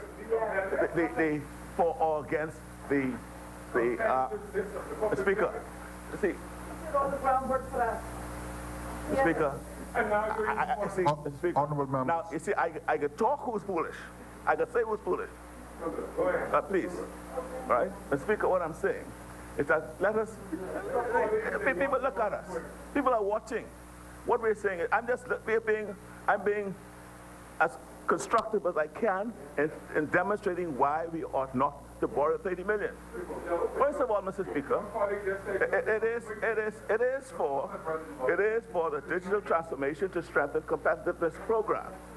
Now, first of all, Mr. Speaker, the digital program or the digitalization of the public service is not a new initiative. This has been going on not just in the previous FLM administration.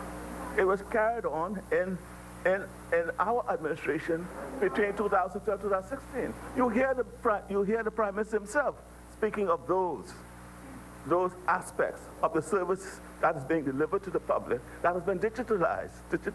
Who did it? The Progressive Liberal Party.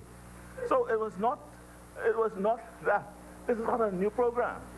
So the question, Mr. Speaker, is whether or not the program for which the $30 million is being borrowed for is a necessary step. We say that we don't support it, and the primary reason is this, Mr. Speaker. We are of the belief that the general revenue that the government has now obtained will be sufficient to carry out this program. Why we say that is because, look, the agreement to which the government is going to enter into, right, for the borrowing of this $30 million has a point rate of just around $5 million a year. $5 million a year. It's a 6-year drawdown program from what I'm seeing from the agreement. So why would you want to? And Mr. Speaker, I am at this point because listening to the Minister of Finance, we are at the tipping point. We are at the tipping point. They tell us we don't need to be borrowing. They have borrowed, they are maxed out in borrowing. And yet still, I accept that we have to digitize. But it appears to be a 6-year program. A 6-year program for $30 million, $5 million a year. We say that the general revenue of the government ought to be able to fund this without having to borrow. Particularly where you've just increased taxes across the board in some instances. That's what I'm saying, Mr. Speaker. Right, increase taxes to do that. So that is why we say no to this. That's the primary reason why. Right now, let's go to this. That has nothing to do with our belief and what happens to the public service. Has nothing to do with that. And when you look at the resolution for the contingent borrowing, now he's saying contingent, it only could be drawn down according to when they ask for it. But again, when you look at the purpose is Natural Disaster Emergencies Program. I have a problem because I don't understand what Natural Disaster Emergency Program means. When you look at what, read the agreement that is attached to it, then you understand what and why. See, you'll bring the document, you don't read it. Because, when I thought about it, when I was thinking about it, I said, well, if the school in Cat Island gets blown down, that's a permanent structure, eh? We would expect that to be reconstructed, wouldn't we? Yeah. Right? We would expect that if this is the loan from which you could borrow the monies to fix the school in Cat Island has been blown down because of the hurricane, that you should be able to borrow to get it from here. But this agreement says no. The agreement that you've entered into, and let me refer you to it in case you didn't. I hear someone ask, where is it? Let me read it for you. Right? Section 3.02 of this agreement that applies to this loan and the drawdown speaks to special conditions prior to each disbursement of the contingency loan. Right? Is it 302? No, sorry. It's 3.04. I beg your pardon. Eligible expenses and excluded expenses. And it says 3.04b.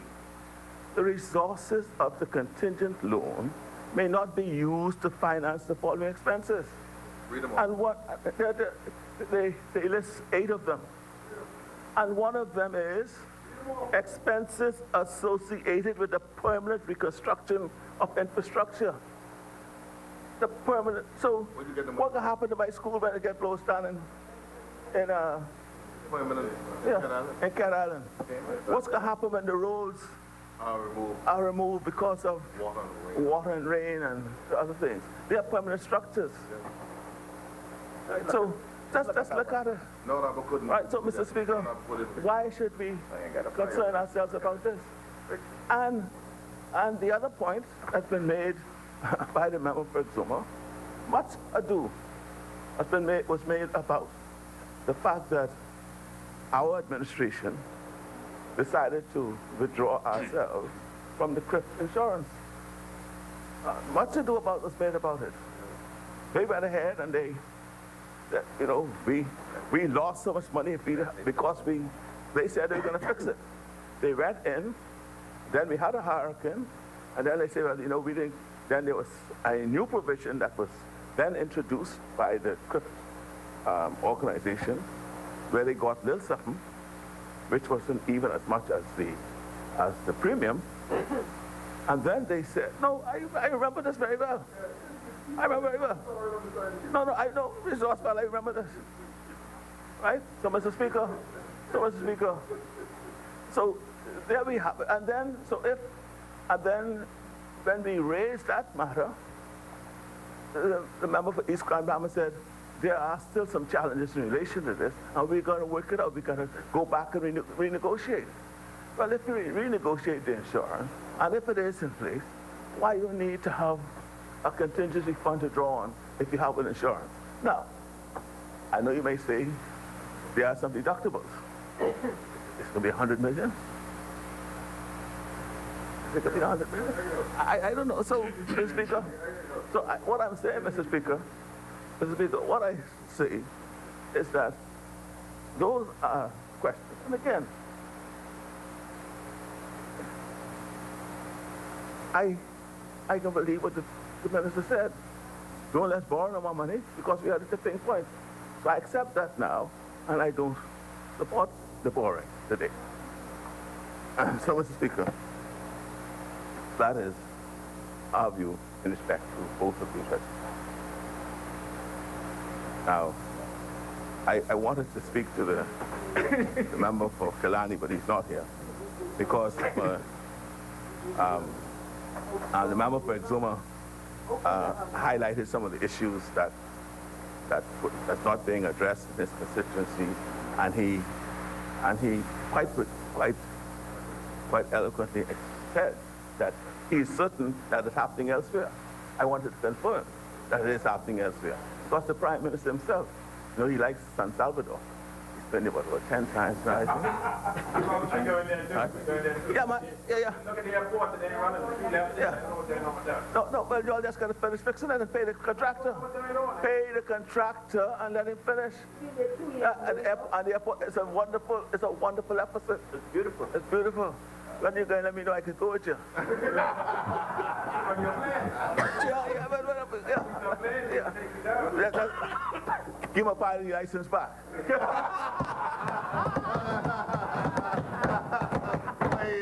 my license back.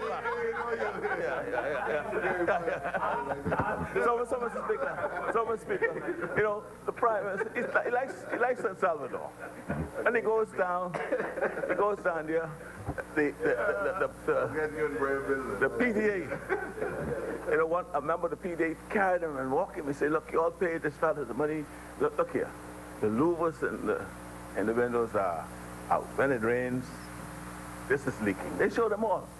They then carried him into the female's bathroom with no doors and no dividers. And he said, well, he could fix it right away. Well, I was there, when was that thing was out?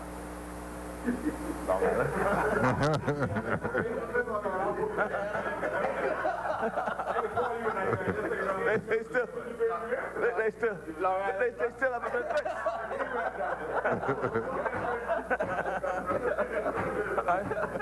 So, Mr. Speaker, not an example, Mr. Speaker. Went into Rumpke, Mr. Speaker. Went into Rumpke.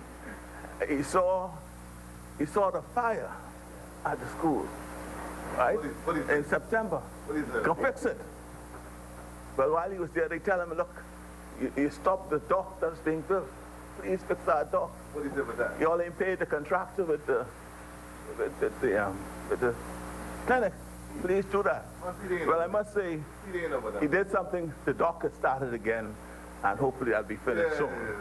But again, they still have to pay the contractor. You know, it's very strange, you know. They've been selective in paying in that project, but I wouldn't speak about that now, right? But let us, Mr. Speaker. So, Mr. Speaker. You don't have this problem in North Africa. Mr. Speaker, so that's what, so he's not, the school, Mr. South Beach, he ain't do nothing. I ain't saying nothing about you because I know you're doing your best, but the Prime Minister, he goes down there and he tells these people what he's going to do. Elected. Right? And then, so now, you know, there's no electricity to the main school. And so they're using drop cord to get power in there, which is very dangerous for a couple of students in there. So the community has come together to help. So if only you were to address the electricity problem, and perhaps you could put off the renovations of the point section until you find the time and the means to do it. But at least look after, I think, the more critical issue of electricity to that school. And then, of course, the clinic thing, I know you all got a little upset that we all think we're spending too much money in these islands, but you know, they deserve just what's theirs, right? Now, the school, I mean, it's a wonderful, it's good work, trying to see it, but it's being held up between the Ministry of Works and the Ministry of Health. The Ministry of Health has required changes. The Ministry of Works don't think those changes have to be made. And so the contract is right here between the two of them, not knowing what to do.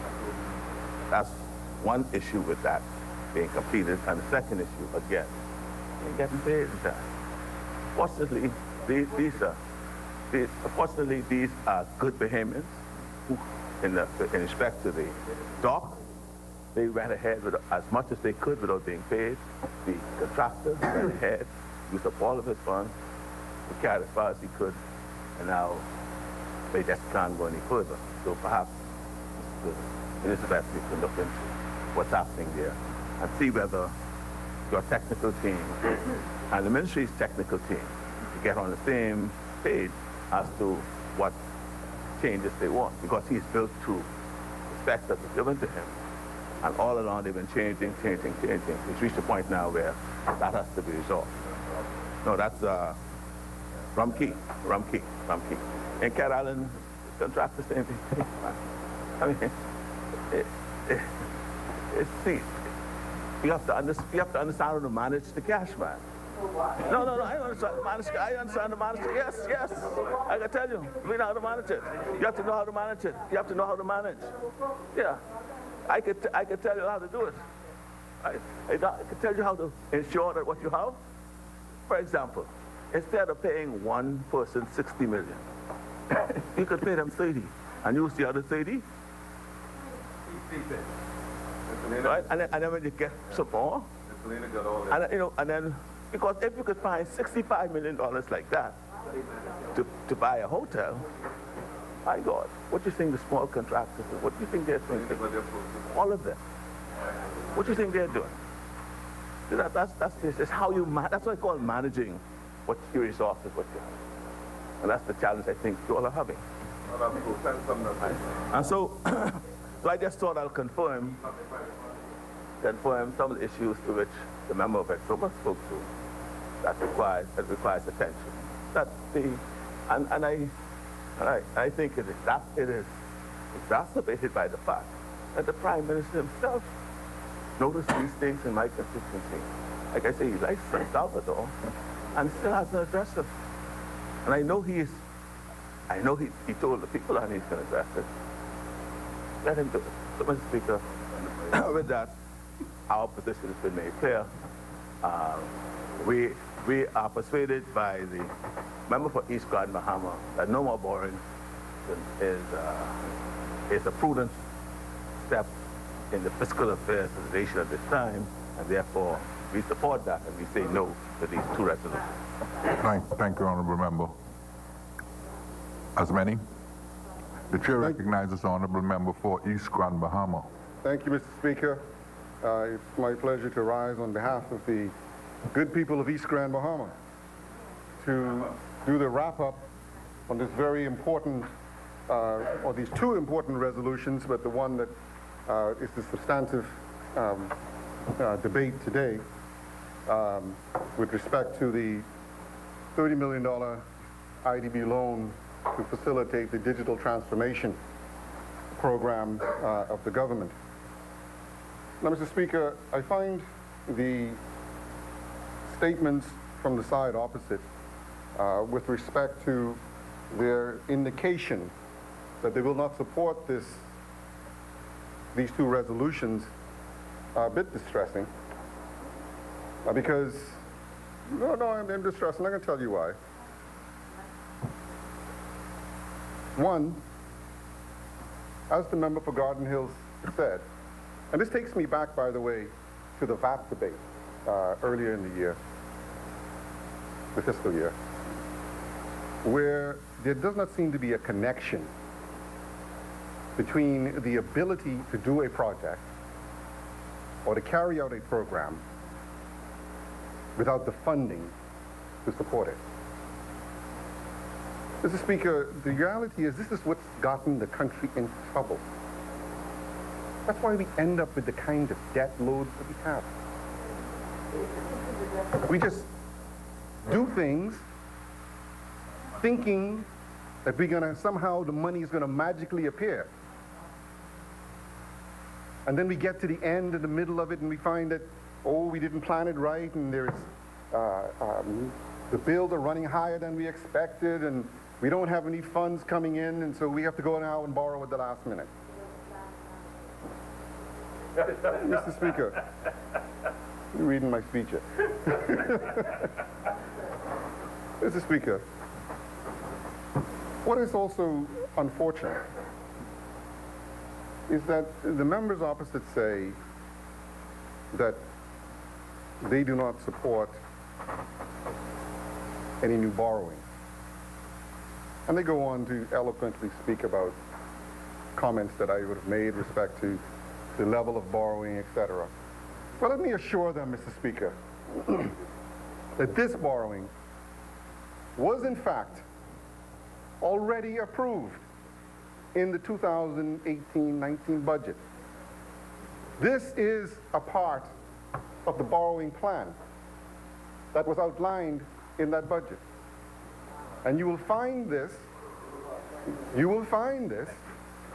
in the Ministry of Finance capital projects, capital works section of the budget. And if you need me to, I can tell you the line.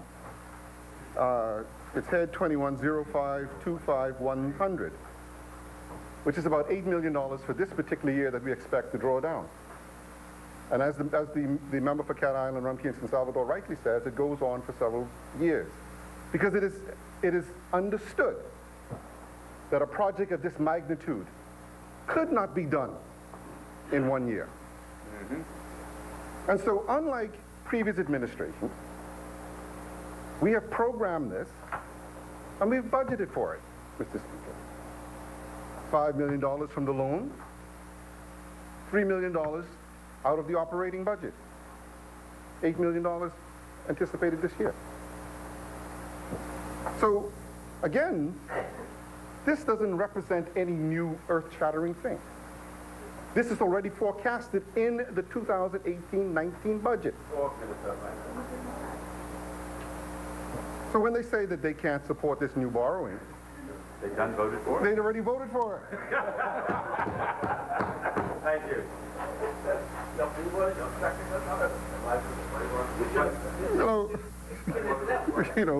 Mr. Speaker, Mr. Speaker. So, Mr. Speaker, again, I'm trying to help you so that you can hopefully, if there's any misconceptions, hopefully at the end you will understand and you will change your mind based upon the facts that's put before you. Because if you're operating in true and transparent manner and on and for the benefit of the people of the Bahamas, then based upon what I've already said, it should cause you to rethink your position. So, Mr. Speaker, it's important, as I say, to set out that this is not new borrowing or additional borrowing, unplanned borrowing. This is part of the borrowing plan that was outlined in this House back in May of 2018. And I already outlined the provisions. The debt service element, or the interest on the portion that will be drawn down this year, is also included in the budget. So again, this is not something new. It's already included in the plan. See, we try to be as comprehensive as we can. We try to be as transparent as we can and proactive as we can. Not saying that things don't happen, because things do happen. But we try as best we can, and we're trying to be as disciplined as we can and as faithful as we can to the plan. Well, you shouldn't go with the PM say. You should go with what you know, what's in the budget. You going to base your debate upon what he says? Listen, if that is the case, then you ought not to be debating, because you obviously haven't done your research. Yeah? You shouldn't do your research. Yeah? No. Don't try to twist up my words now. Mr. Speaker. The truth is, Mr. Speaker, that this facility and this project is way overdue. There's been some talk about the digital upgrades that have been undergoing for a while. And the truth of the matter is, yes, in the last F&M administration, they made significant upgrades. That's right. Mr. Speaker, time has moved on, technology has changed, and there have been further upgrades. I can be fair. I can be fair. There were further upgrades in the last administration. And particularly, I give credit for this, Mr. Speaker, particularly in respect to the value-added tax system. That was a very well done system, and it's working well for us.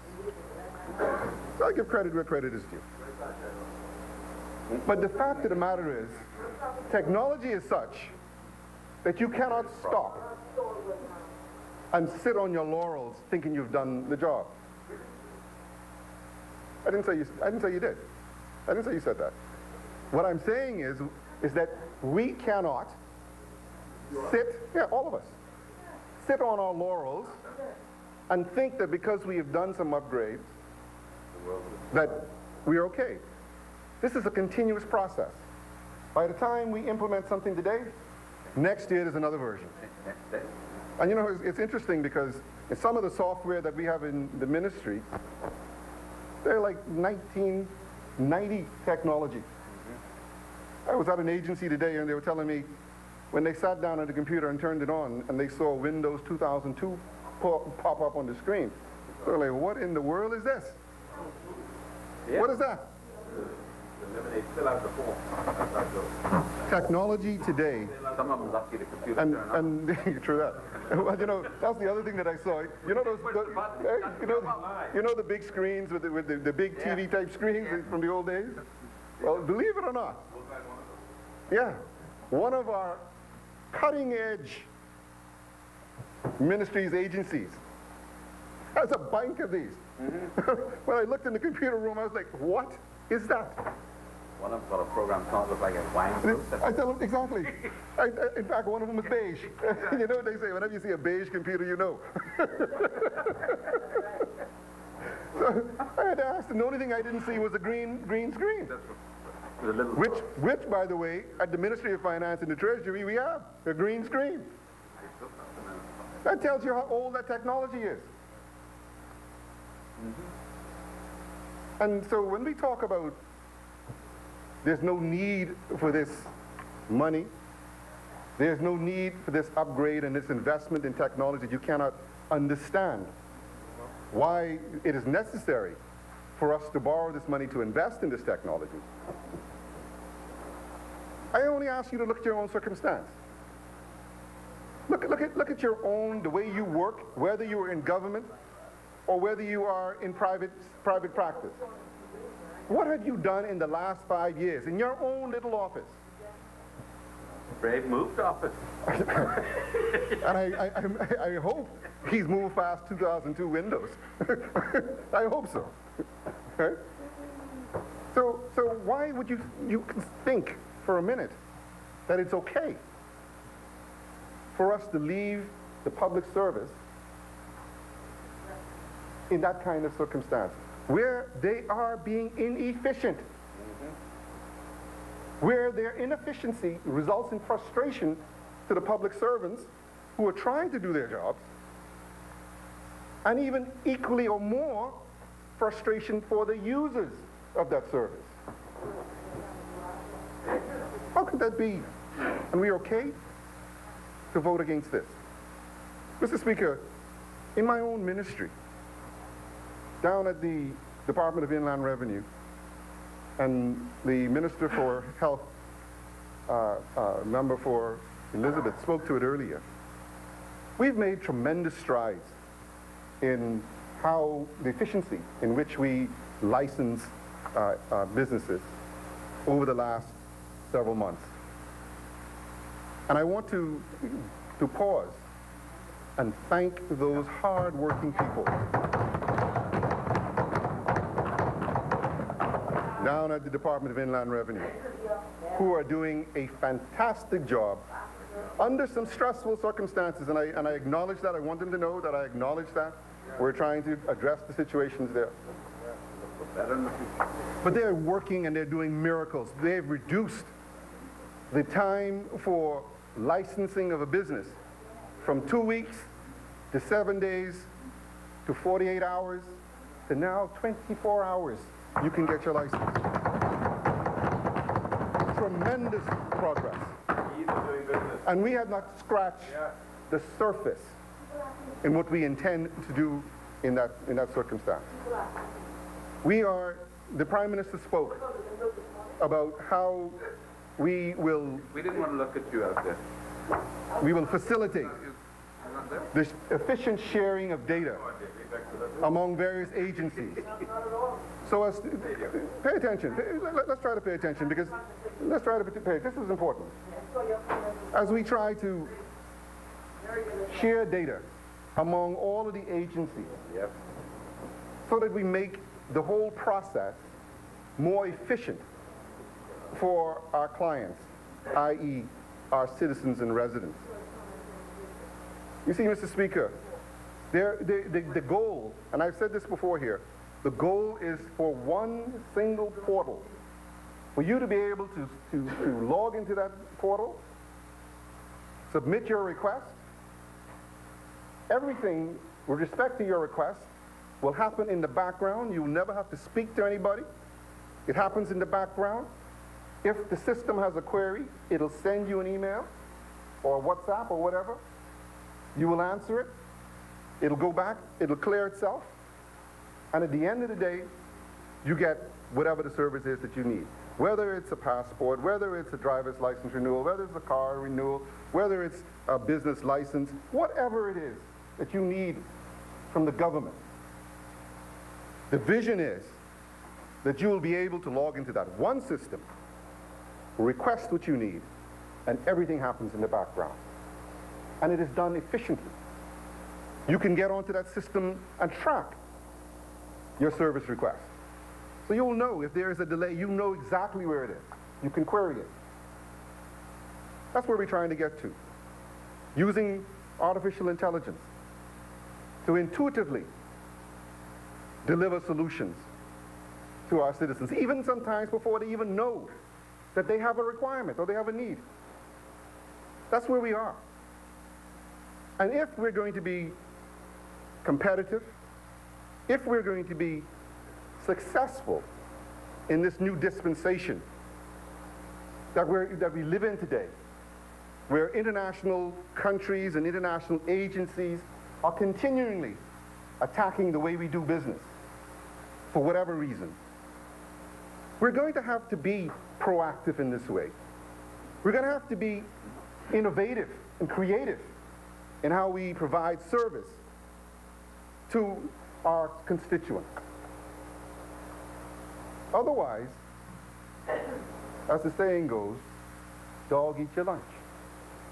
Doesn't mean that we're doing anything wrong. We continue to do what we've always done. But guess what? Everybody else is making improvements. And you end up in the back looking and saying, well, you know, there's a rating out today, the corruption index, I think it is, and the press has been calling, what about this corruption index? We've fallen a point or something or another. Moved up 1 point? Moved up 1 point. And they're asking what my thoughts is about that. However it is, it doesn't matter. It doesn't matter, whatever it is. And they're asking me, well, why did that happen and what do you think about that? And I said to them, it's just like the ease of doing business index. It isn't that we've done anything wrong or we've changed anything that we're doing to make it more difficult. But the fact of the matter is, other countries are improving and moving forward with their reform at a pace Very fast. that is leaving us far in the dust. We take money out of the system and go there. So this is not just a cute thing that we want some money to get some nice computers and whatever. This has real consequences. Yep. Not just to the way that we deliver services, but the competitiveness and the survival of our country. This is important to our economy. This is important to every Bahamian out there today. This is important stuff.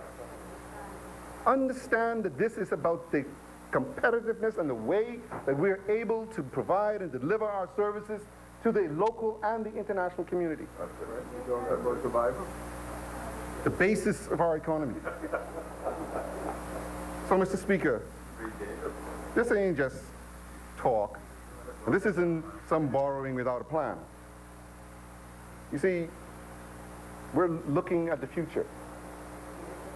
We're looking at what it is that we're building towards and what we're going to be able to leave for the next generation.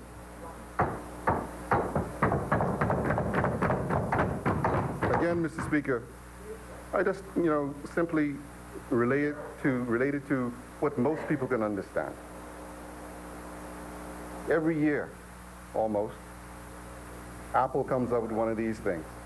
Just about every year. Sometimes the technology change is so subtle, it really makes no difference to you. But you'll be surprised who borrows to get one of these. You'll be surprised. And you know how many people on the payment plan for that? I agree with you. It ain't the smartest thing in the world to do. But people do it. Go down to BDZ. But the point is, if you do not keep up with the technology, then you will not be efficient, you will not be able to participate in all that the digital revolution offers. We talked about education already and the need to ensure that our children are able to relate to this new environment that we're in. That's where it is, right? And it is important to know that the future of work, the future of work is based around technology. Based around technology. So my colleague here, the Minister of Education, he's got one heck of a job. Got one heck of a job. And I look forward to the reforms that are going to be done in education to ensure that our children move away from rote memorization to critical thinking and analysis. Because that's where the work is. You see? And you see, Angleston is talking about a toilet. But that tells you, again, that tells you the level, of the thinking, Mr. Speaker. We're talking about a toilet when we're trying to talk about the future of work, the future of this country. Honourable member, the member finds. And technology and innovation and creation. On a point of order, the chair recognizes the honourable member. Thank you, Speaker. For Angleston. Speaker, I was actually speaking from my seat, but the member has put me on the record, and I want to respond. I saw a video from Black Point where the nurse and parents and teachers were talking about the physical conditions that children in Exuma have to endure. So when you talk about the critical thinking and this forward-thinking thing, I agree with that. I agree with that. I believe in that. But I believe you should also give minimal basic standards that are suitable for small children in this country. So that works okay for you? So what I was saying to you, give the minister, you talk with the Minister of Education, give him the money so he can do what he needs to do. You're the Minister of Finance. And you believe in these things and these children and their development. So I'm saying, fix the toilet. Fix the toilet for the children in Black Point, please. Mr. Speaker, I really didn't want to get into that, right? But the member, I've said this before in here, and the member took offense. But considering the constituency that the member represents, should be the last person to be talking about improvements and outside toilets. Honorable member, You know, you have some nerve in here, Mr. Speaker. Speaker. the chair recognizes the honorable member for Angleston on a point of order. You know, the member sought to get personal with this member. No problem. No problem, Mr. Speaker. No. You're speaking about Angleston. I am talking about decent facilities for children in this country, and the member wants to talk about Angleston, Speaker. But I want to say, Mr. Speaker, the member is so concerned about the condition of Angleston. Why is not the over-the-hill initiative in Angleston? Why not, Mr. Minister of Finance? Why not? Why not? No, Speaker. No, Speaker. And furthermore, Mr. Speaker, this thinking of the Free National Movement, this language and this dialogue, that a particular constituency is distinctive from policy initiatives of the state or the condition of whatever the endemic conditions are in particular communities, is a very, and excuse the expression, a very ignorant approach to what's happening in public policy. And if the member is concerned about Angleston, yes, member. Mr. Speaker, yes. Be Ignorance, careful. lack of knowledge, Mr. Speaker, lack of knowledge, Speaker. And so, Mr. Speaker, and I want the member... Honorable member. I withdraw the word, Mr. Speaker. I withdraw the word ignorant. I'm going to say this, Mr. Speaker. The member of East Grand Bahama, who's the Minister of Finance, who just talked about, oh, we're going to have this for the children, and you want them to have critical thinking, I agree with that. But I said, give the children of Black Point decent conditions, including the toilets, the people's children, and over the hill and elsewhere. Okay, can you deal with that issue? Or you want to talk about Angleston? We're talking now about the children you were just talking about. Those same children that you care so much about. Give the Minister of Education the funds to rehabilitate conditions in that school. Thank you, Mr. Speaker. Mr. Speaker, you know, I have to work myself up to these things. The member. No, I can't scream. But the member speaks again about these toilets. And I didn't intend to get into this. But Mr. Speaker, you know, we care about the children.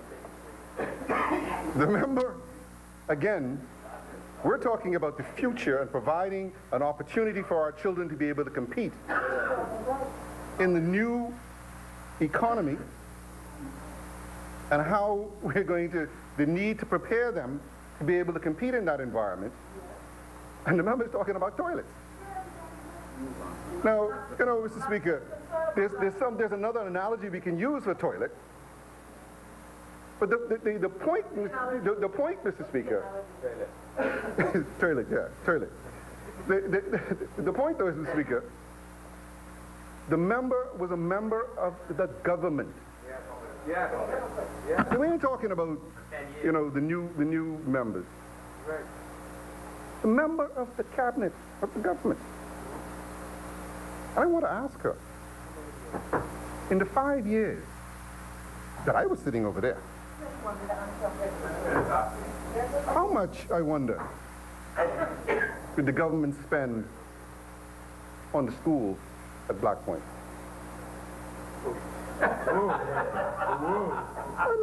You know, the member has a lot to say. Maybe she knows the answer. Is that a rhetorical question? He wants me to speak, Mr. Speaker. The chair recognizes the honorable Speaker, member for Angleston. Yes, Mr. Speaker. The point I'm making is a very simple one. We have a position. We're not going to support this legislation, pure and simple, no matter how long this member speaks. But what I am focusing on, I want the Bahamian people to focus on, is the disingenuous nature of that debate. Where you would speak about, no, I'm finished, that's my point of view. Yes, you want to talk about Angleston, let's talk about Honorable member, yes. what is your point of order? My point of order is... It is not acceptable, Mr. Speaker. The member speaks about the disingenuous. Struggling with the wording. No, ma'am. Don't cause me to have to say things that I don't want to say. Go ahead. Honorable member. Head to head. I know that's how you go.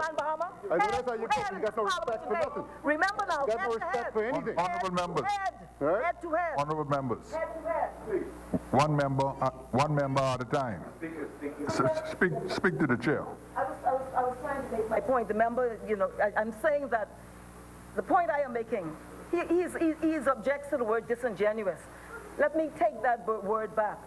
The concern I have is you're in this grandiose debate about children in this country being able to access 21st century, whatever, critical thinking and access to technology, when in our country right now, the children in Black Point, Exuma, and their parents are saying they have health and safety concerns in the classroom. So I'm asking the member, because he's just declared his great allegiance to the growth and development of our children, give the Minister of Education the resources he needs to address that issue in Black Point.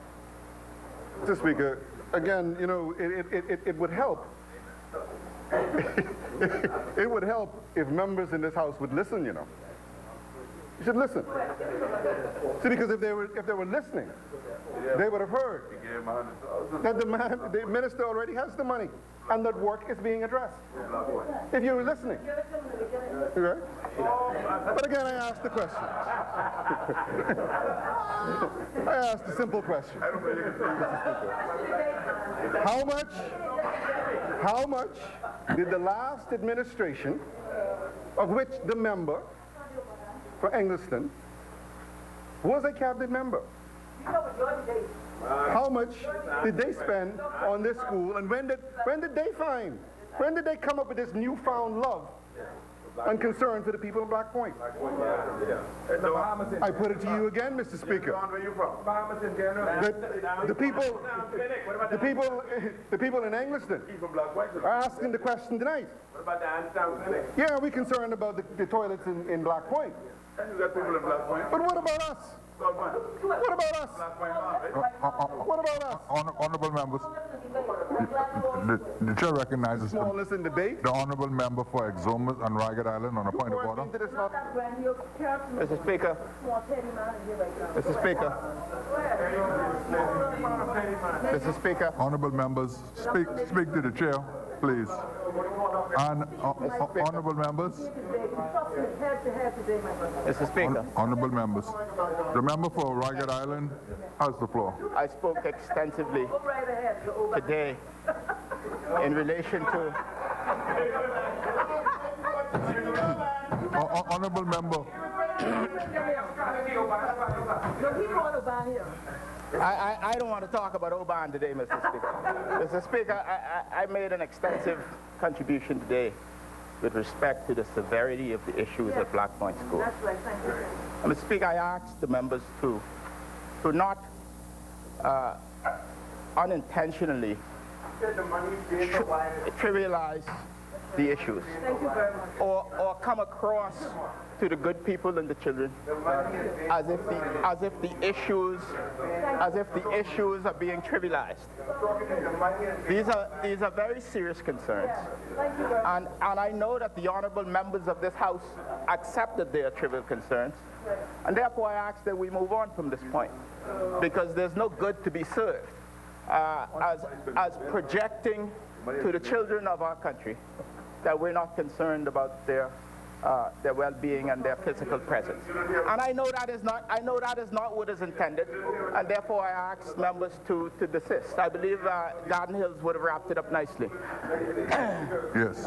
Let me assure the member for Exuma and Ragged Island that there is no attempt on this side at all to trivialize the needs of the children in Black Point. I think the member for Garden Hills addressed the issue very comprehensively, and he confirmed, as the ministers confirmed, that the issue there will be addressed as a matter of urgency. It was not the member for East Grand Bahama that introduced the issue of toilets. It was his own colleague, and so I assumed that she wanted to link, he was speaking to her. But anyway, Mr. Speaker. Honorable members, members. Please, there's no point of order, Mr. Speaker. Honorable members. I'm not yielding. There's no point of order. Honorable members, Really? we need to move on from this point, so not to belabor that issue. You have a point of order? Mr. Speaker, the member just indicated that my colleague was speaking to me. Unless his brain is not operating correctly today, he will understand he was not speaking to me. He was speaking to the fact that an issue was raised. He's talking about Angliston, how much you do and how much you didn't. That's the point, I think, Speaker. So I would the member would continue his debate. They're still not going to support it. For good reason. For good reason. You drew me into your debate.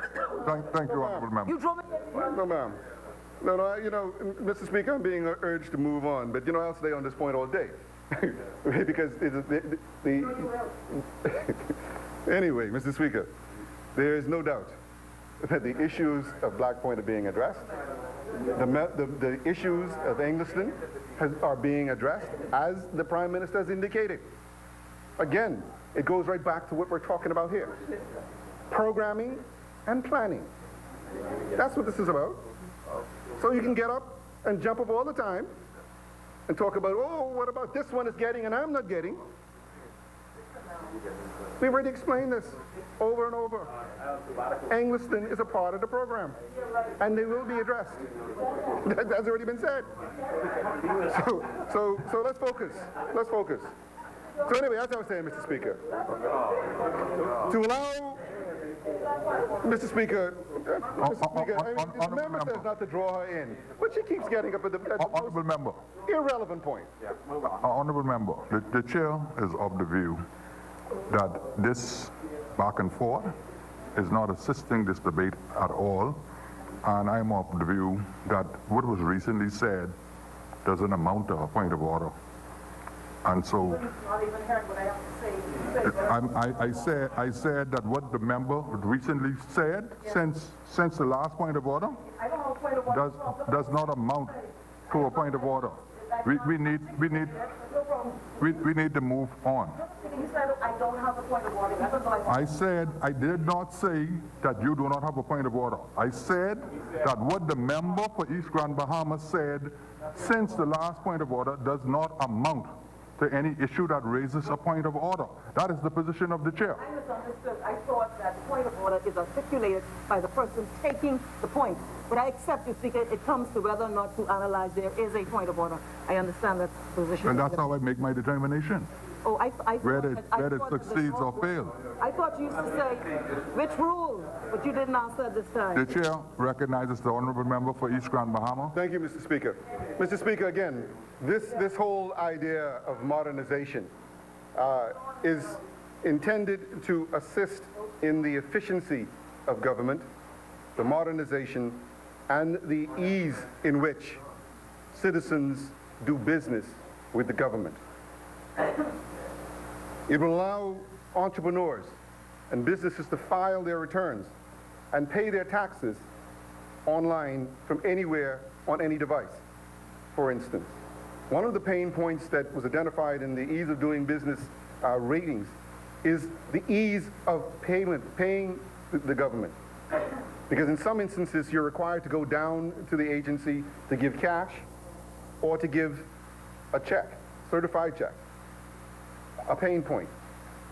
So, and also a point, a touch point, as they say, that opens up the possibility for KB to sing the song he sings, tip, tip, tip, everybody want tip.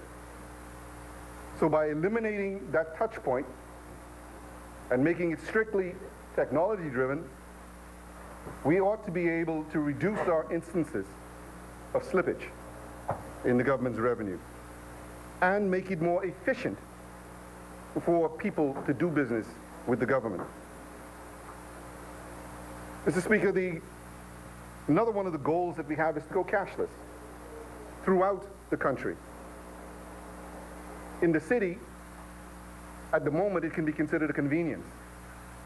But in the Family Islands, where banks have been closing their branches, their brick and mortar branches, this is becoming a critical need to be able to do electronic banking, if you will, and electronic payment systems.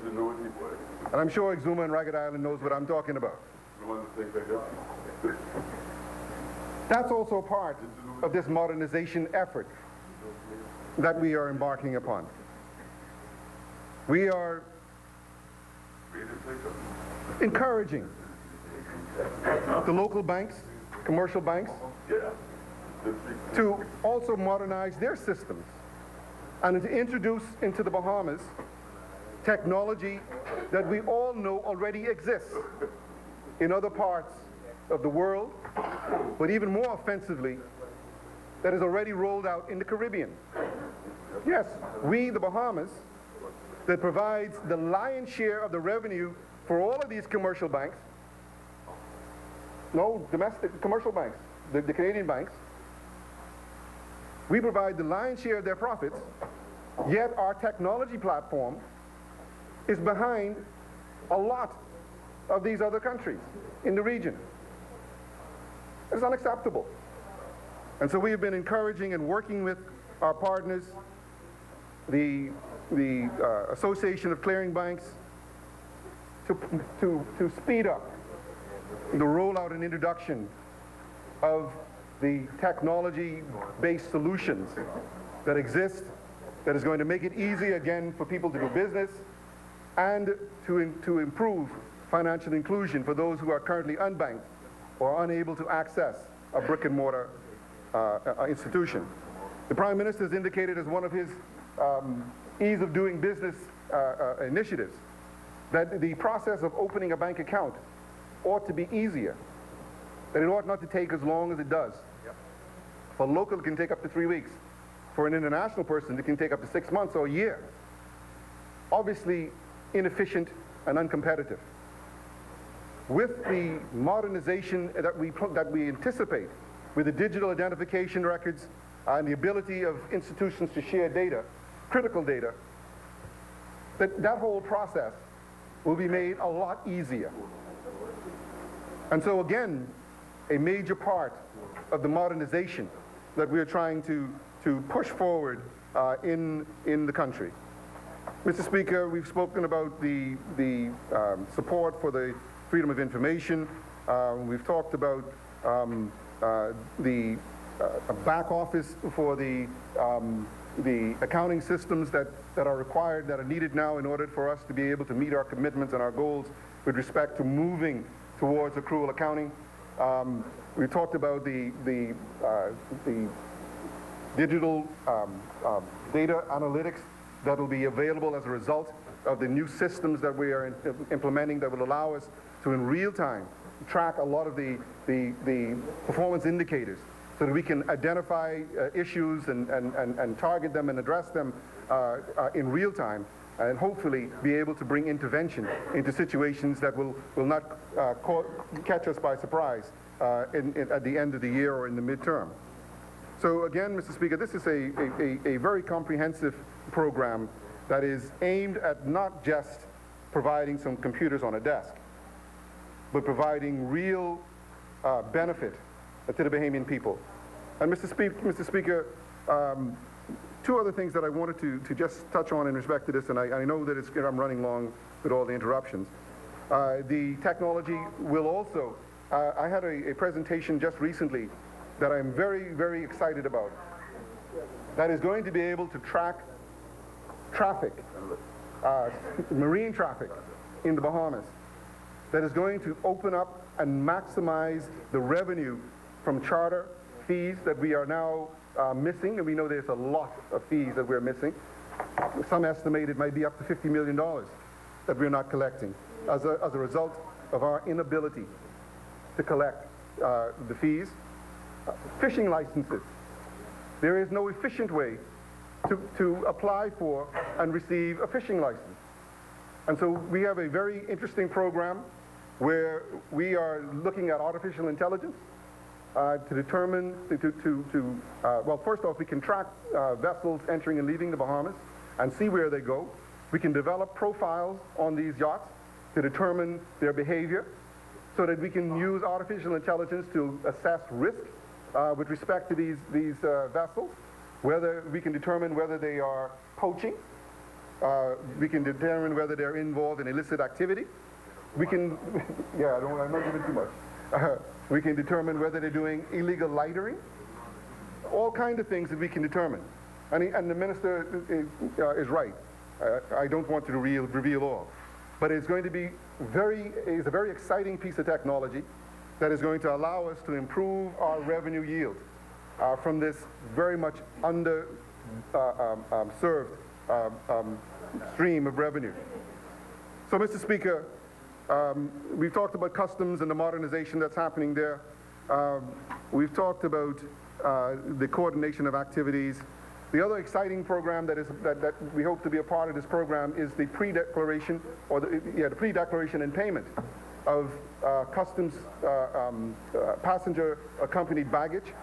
We hope to roll that out before the end of this first quarter.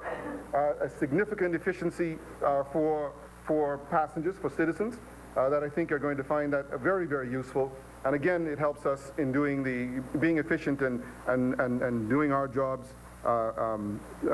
with ease. And so, Mr. Speaker, just to break down the components, and I will leave this point, as I think I've made my point on it, I hope. Component 1 simplifies and digitizes government procedures. It's $13.8 million. And the main objective of this component is to streamline government procedures and make them available online. The second component is strengthening institutional capacity for a digital government, which is $9.9 million. And the main objective of this component is to increase the use of ICT in the public sector. And there's more details to these. I'm just for the sake of time, I'm cutting it short. Component 3, enhancing transparency and integrity in government, which is a $3 million component. And the main objective of this component is to increase transparency of government activities and strengthening auditing and control mechanisms.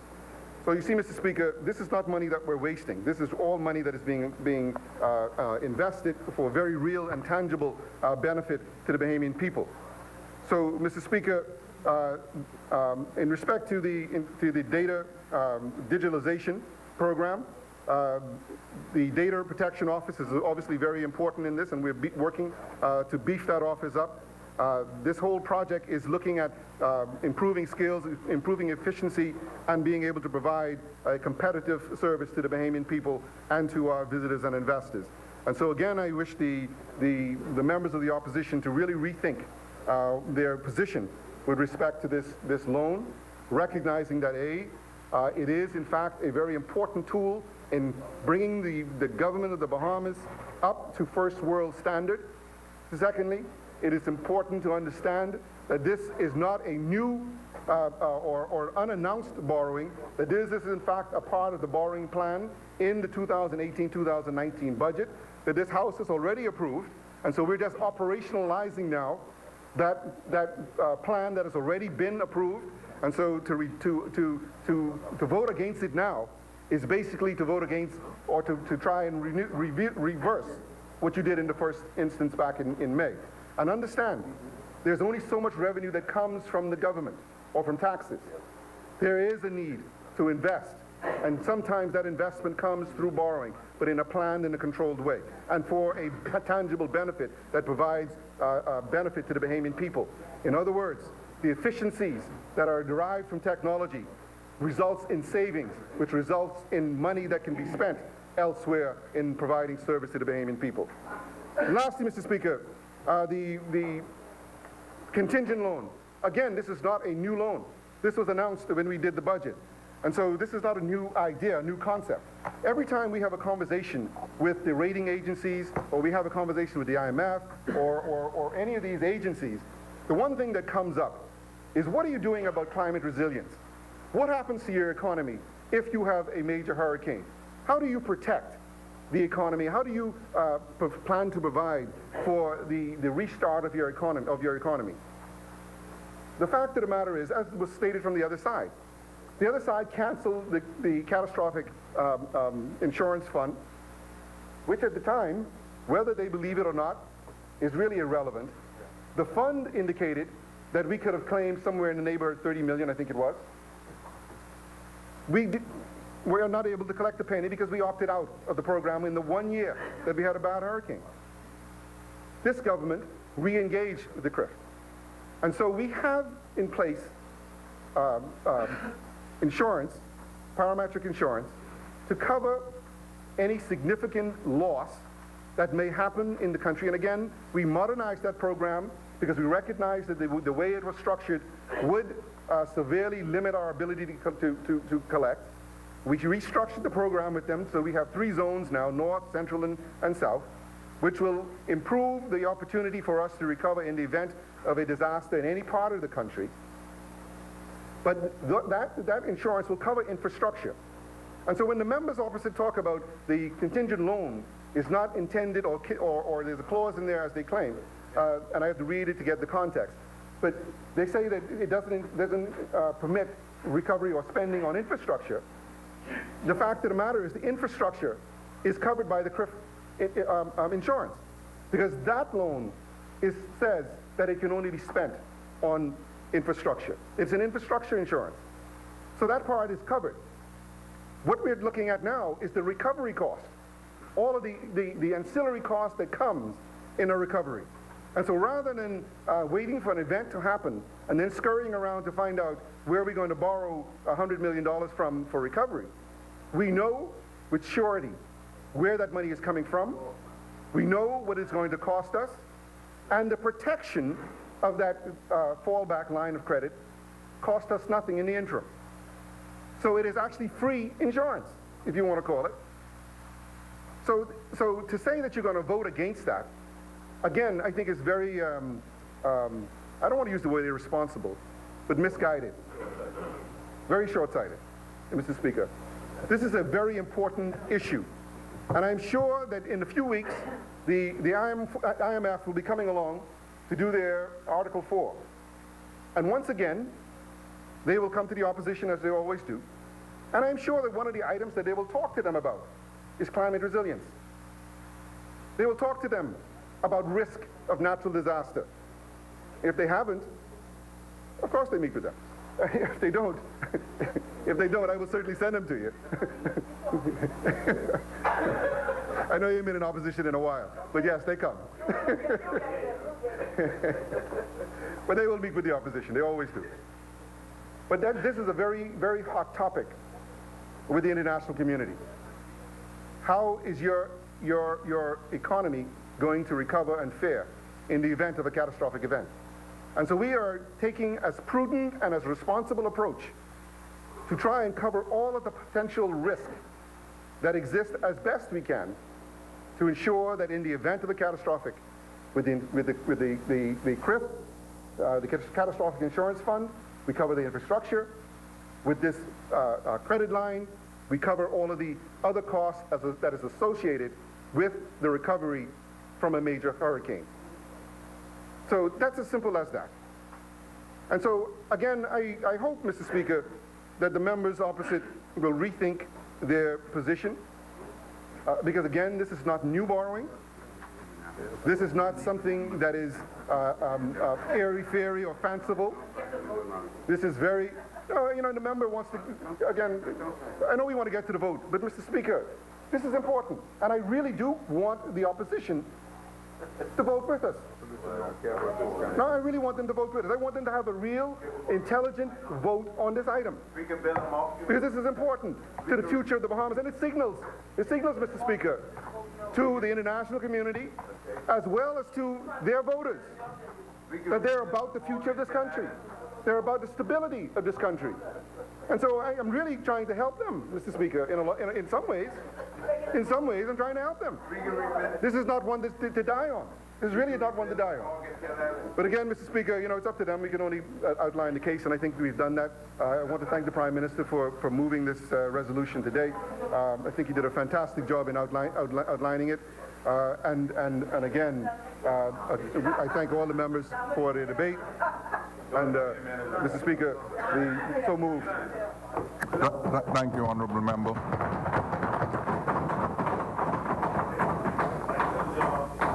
Honourable members, it has been moved and seconded that the following resolution be agreed. Whereas by Section 3, Subsection 1 of the Loans Inter-American Development Bank Act, Chapter 355 of the Revised Statute Law of the Bahamas 2000, the government of the Commonwealth of the Bahamas may, in such manner and on such terms, and subject to such conditions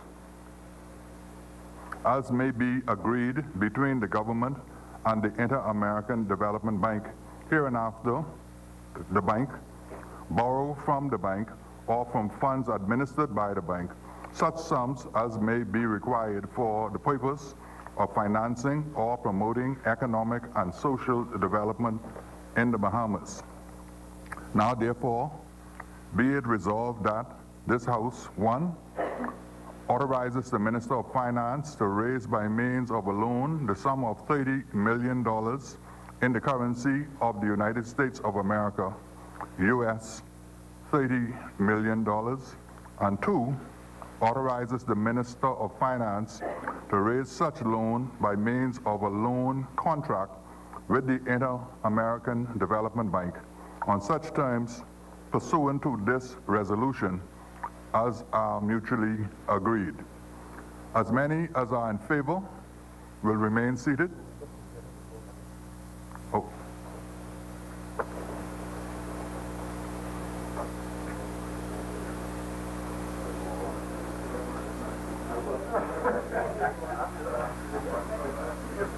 As many as are in favor will remain seated. Those who oppose will stand. The resolution is agreed.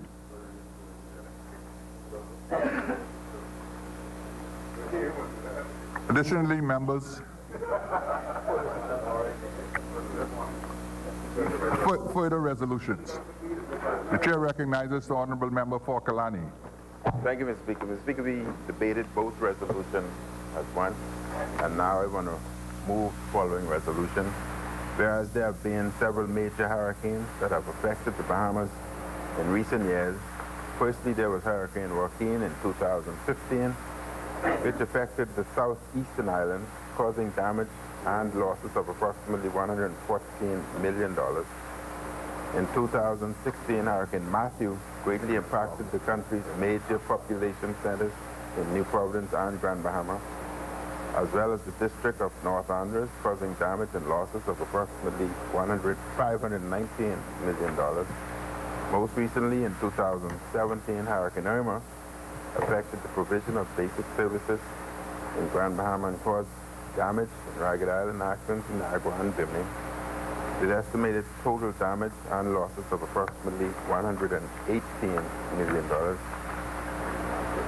Now, therefore, be it resolved that this House authorizes the Minister of Finance to raise by means of a loan the sum of $100 million in the currency of the United States of America.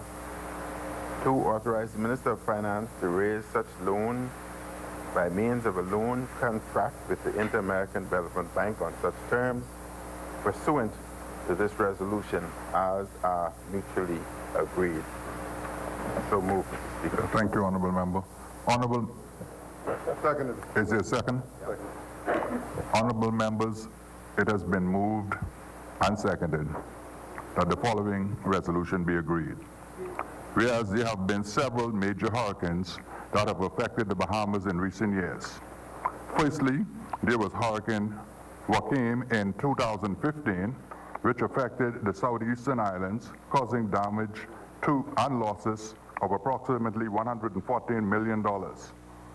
In 2016, Hurricane Matthew greatly impacted the country's major population centers in New Providence and Grand Bahama, as well as the district of North Andros, causing damages and losses of approximately $519 million.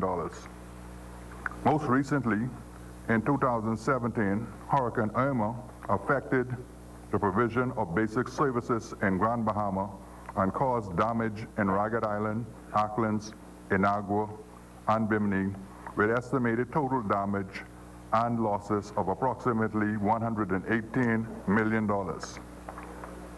Now, therefore, be it resolved that this House, 1, authorizes the Minister of Finance to raise by means of a loan the sum of $100 million in the United States of America, in the currency of the United States of America, and 2, authorizes the Minister of Finance to raise such loan by means of a loan contract with the Inter-American Development Bank on such terms pursuant to this resolution as are mutually agreed. As many as are in favor will remain seated. Those who oppose will stand. The resolution is agreed. Further resolutions. You voted against the repair. Member statements. Honorable members, by notice, the chair has acceded to two members already to bring statements at this time. The chair will recognize in this order, firstly, the member for Centerville, and then secondly, the member for Central and South Abaco, and afterwards, thereafter, the floor will be open to other members. The chair recognizes the honorable member for Centerville. Thank you very much, Mr. Speaker. I would like to use this opportunity, first of all, to indicate that I know your allowance was 10 minutes, and the presentation was somewhat, was more than 10 minutes. So I do believe that I would like to, there would be another time for me to use and to utter the presentation that I would have had planned. However, I would also like to take this opportunity to table the resignation letter that I would have sent to you, as I stand by very strongly that position that was taken within that letter. So could I just use this opportunity to table the letter of resignation from the Public Accounts Committee? Thank you, honorable member. Order that the document be brought up. Mr. Speaker, the member would have asked if I can read it into the record. I have no problems reading it into the record, and if you may allow, I can do so. Honorable member, you were given leave to make the presentation in accordance to the draft that you had submitted to me. Okay. If the letter is incorporated in the draft, there would be no difficulty. However, if it is not incorporated in the draft, then the chair would accept just the tabling of the letter. And you still have the option to exercise your presentation if you wish. Okay, I will do the presentation, sir, and I will do it in its form that we would have, I guess, discussed and reviewed based on timing and the time allowed. But I will still table the letter as written to you. Thank you.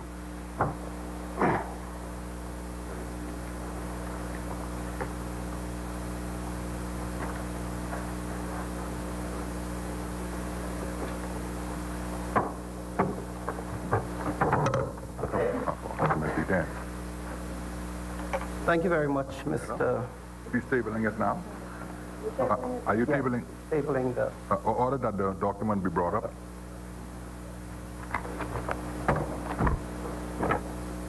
St. Anne's, 10 minutes. Sorry. Order that the letter do lie on the table. Thank you very much, Mr. Speaker. Just a moment. The chair recognizes the honourable member of St. Anne's. Thank you. On a point of order? Yeah, the honourable member said he had 10 minutes. I just want to clarify an issue. Member statements are, for each member, 5 minutes, for a total of 30 minutes. Yes. I just wanted, and so you've given, you've obviously given him, I just want to clear that issue up.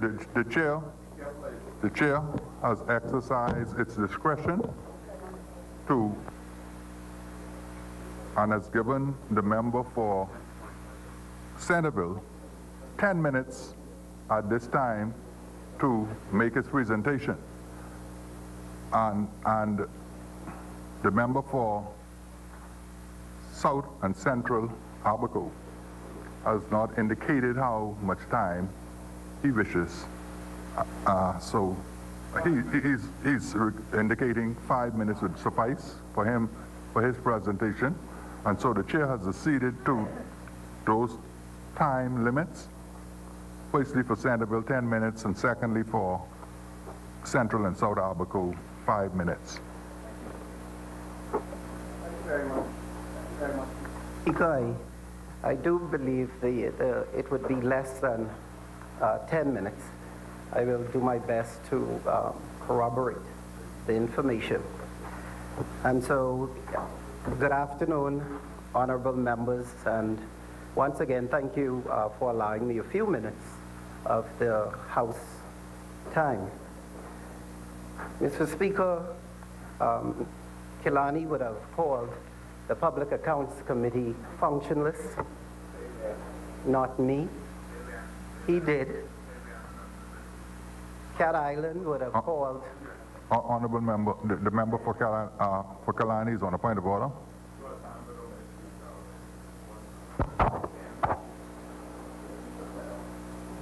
Thank you, honorable member. I do recall, and I would have, in preparation for my presentation, I would have looked it up. And so what I would do, Mr. Speaker, I would present to you the exact newspaper, date and time at the next sitting of the House. But he expunge from the record until he comes back with the evidence. Thank you very much, Mr. Speaker. We may expunge that from the records until I come back with the information, but it's right there. Order that the reference to the statement for the member for Kalani be expunged from the record. Okay. Thank you very much, Mr. Speaker. Let's just move on. Centerville simply does not want to be adrift or functionless in any capacity. And first of all, I just want to let members know here for the record that nothing in this house for me, and the things I do in this house is not personal. It's about the Bahamian people. Now, that's not making any assumption that you're not doing it for the Bahamian people. I sure hope you are, because everything I come in here to do, I try to do it the best of my ability, and it's for the people of the Bahamas. And the House of Assembly, Mr. Speaker, is an honorable place. It's been around for a while. And you know, I always have said before, the Chipmans have been around House of Assembly since 1837. And I recounted it, Mr. Speaker, so that one may understand that not only am I physically a part, I'm spiritually entrenched in this institution, which has helped to build and shape our wonderful Bahama land. Mr. Speaker, I consider myself a person of integrity. I practice honesty, and I try to do things the right way. I do not believe that anything in life, Mr. Speaker, is free, and I do believe that things should be done in decency and in order. My aunt used to remind me that there will come a time, however, when you would have done, or thought you would have done, all you could. But you just stand. But what does it all mean? I am unable to recognize that some things about I should be able to recognize that some things about the very institution that I am a part of needs change. What does it say about me if I continue to pray to God for the serenity to accept the things I cannot change the things I can, and the wisdom to know the difference if I do not practice what I preach or pray for? Mr. Speaker, I believe the politics of this House trickles down to the very communities we serve. Centerville and the country are feeling the impact of the politics of this House of Assembly. I put it through you, Mr. Speaker, that if the parliamentary model and the Westminster model were being followed, Centerville will be better served. Our country would be better served. That member of parliament will be able to share information and communication required for them to understand our disposition, if there is one. Our people would be better represented. But when the MP does not know, and they do not know, this gap in communication and information leads to an uninformed people, and this leads to political benightedness. We have a responsibility to the people, and it should be taken seriously. Regretfully, Mr. Speaker, I would have submitted a letter of resignation from the Public Accounts Committee of the House of Assembly with immediate effect. Letter dated January 16th and delivered on the 23rd of January.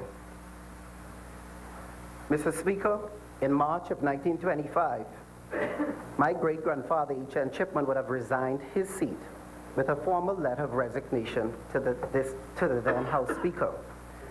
By then, he had represented the people of Grantstown and was very outspoken about the way the majority black people were being treated. His resignation could have waited, but I believe it was a statement to the black people of the area of Grantstown that they ought to demand more from its government, and hence more from the House of Assembly. When he ran in 1919, he told them, according to the Nassau Guardian, that he was a progressive candidate who would press for improvements in education, and he would press for lower taxation. Had he not resigned, and had his resignation not resonated, the likes of the champions of Grantstown, Sir Lyndon Pindling, Sir Orville Turnquest, Exima Thurston, and many others may not have walked through these doors. As he made land ownership and education priority to their parents, despite the color of their skin. So did he abandon Grantstown when he resigned? He simply protested against inequality and protested for improvement in education and improvement in a system that was not working for the majority of the Bahamian people, even back then. Because of his boldness with regards to his love for people, no matter the color of their skin, many in the communities he represented were given land, were also able to send their children to school. His audacity gave many the hope they needed to challenge the future. Change requires audacity, Mr. Speaker, and members of the House. And audacity, Mr. Speaker, I hope will lead to hope for the next generation of Bahamians. I hope it leads to hope for those 40 and 50-year-olds out there who still cannot find employment. They are part of a generation we have lost to lack of will and lack of awareness, and to some degree, useless politics. We ourselves have become immune to rules that allow us to challenge the democracy and freedoms of the House. This, Mr. Speaker, on occasion can lead to lawlessness. Lawlessness in here and lawlessness out there. Mr. Speaker, Sir Lyndon Oscar Pindling in April of 1967 would have thrown the mace out of the House of Assembly. That day was known as Black Tuesday. It was a deliberate act, and history would record that it was to protest against the UBP's gerrymandering of the constituency boundaries. I know it was bigger than that for Sir Lyndon. The gerrymandering was one thing, but the pain and suffering of the majority of his people made him grab that mace. We are still gerrymandering the boundaries today. The politics of gerrymandering back then made it out to be an issue of black and white. But today, the politics of gerrymandering, Mr. Speaker, is about the haves and the have-nots. The political class maintaining social and economic control over God's people. Lord knows how long Mr. Pindling would have prayed and played with the idea of throwing the mace out of the window. As many, I am sure, tried to encourage him to hang in there and try to change the system from within. In politics, Mr. Speaker, I believe systems don't change from within. They are managed within. Systems, I believe, are made to change from without, and only the people can ensure that happens. We are at crossroads, Mr. Speaker. Mr. Speaker, our system needs change. Had this brave act by Sir Lyndon not occurred, we may not have had majority rule. He could have stayed. There comes a time, Mr. Speaker, when a leader doesn't know when the time is right, for he is only acting within the spirit of what the Almighty God has already ordained. Sir Lyndon's act of bravery empowered a nation to move, to stand by each other, to remove the scales from their eyes, and to demonstrate that they belong. They ought to be respected, and they ought to be counted, and that they can be on one accord. Sir Lyndon realized that in order to get our community to respect themselves and fight for their rights, he had to make the House of Assembly give us the respect we deserve. The Public Accounts Committee is one of the most prestigious committees in the Commonwealth's parliamentary system. As a matter of fact, Westminster acknowledges it as the most important committee of the House of Assembly. Therefore, in my opinion, it should be taken seriously. The Ministry of Education must be one of the most powerful ministries in any system, in any Westminster system.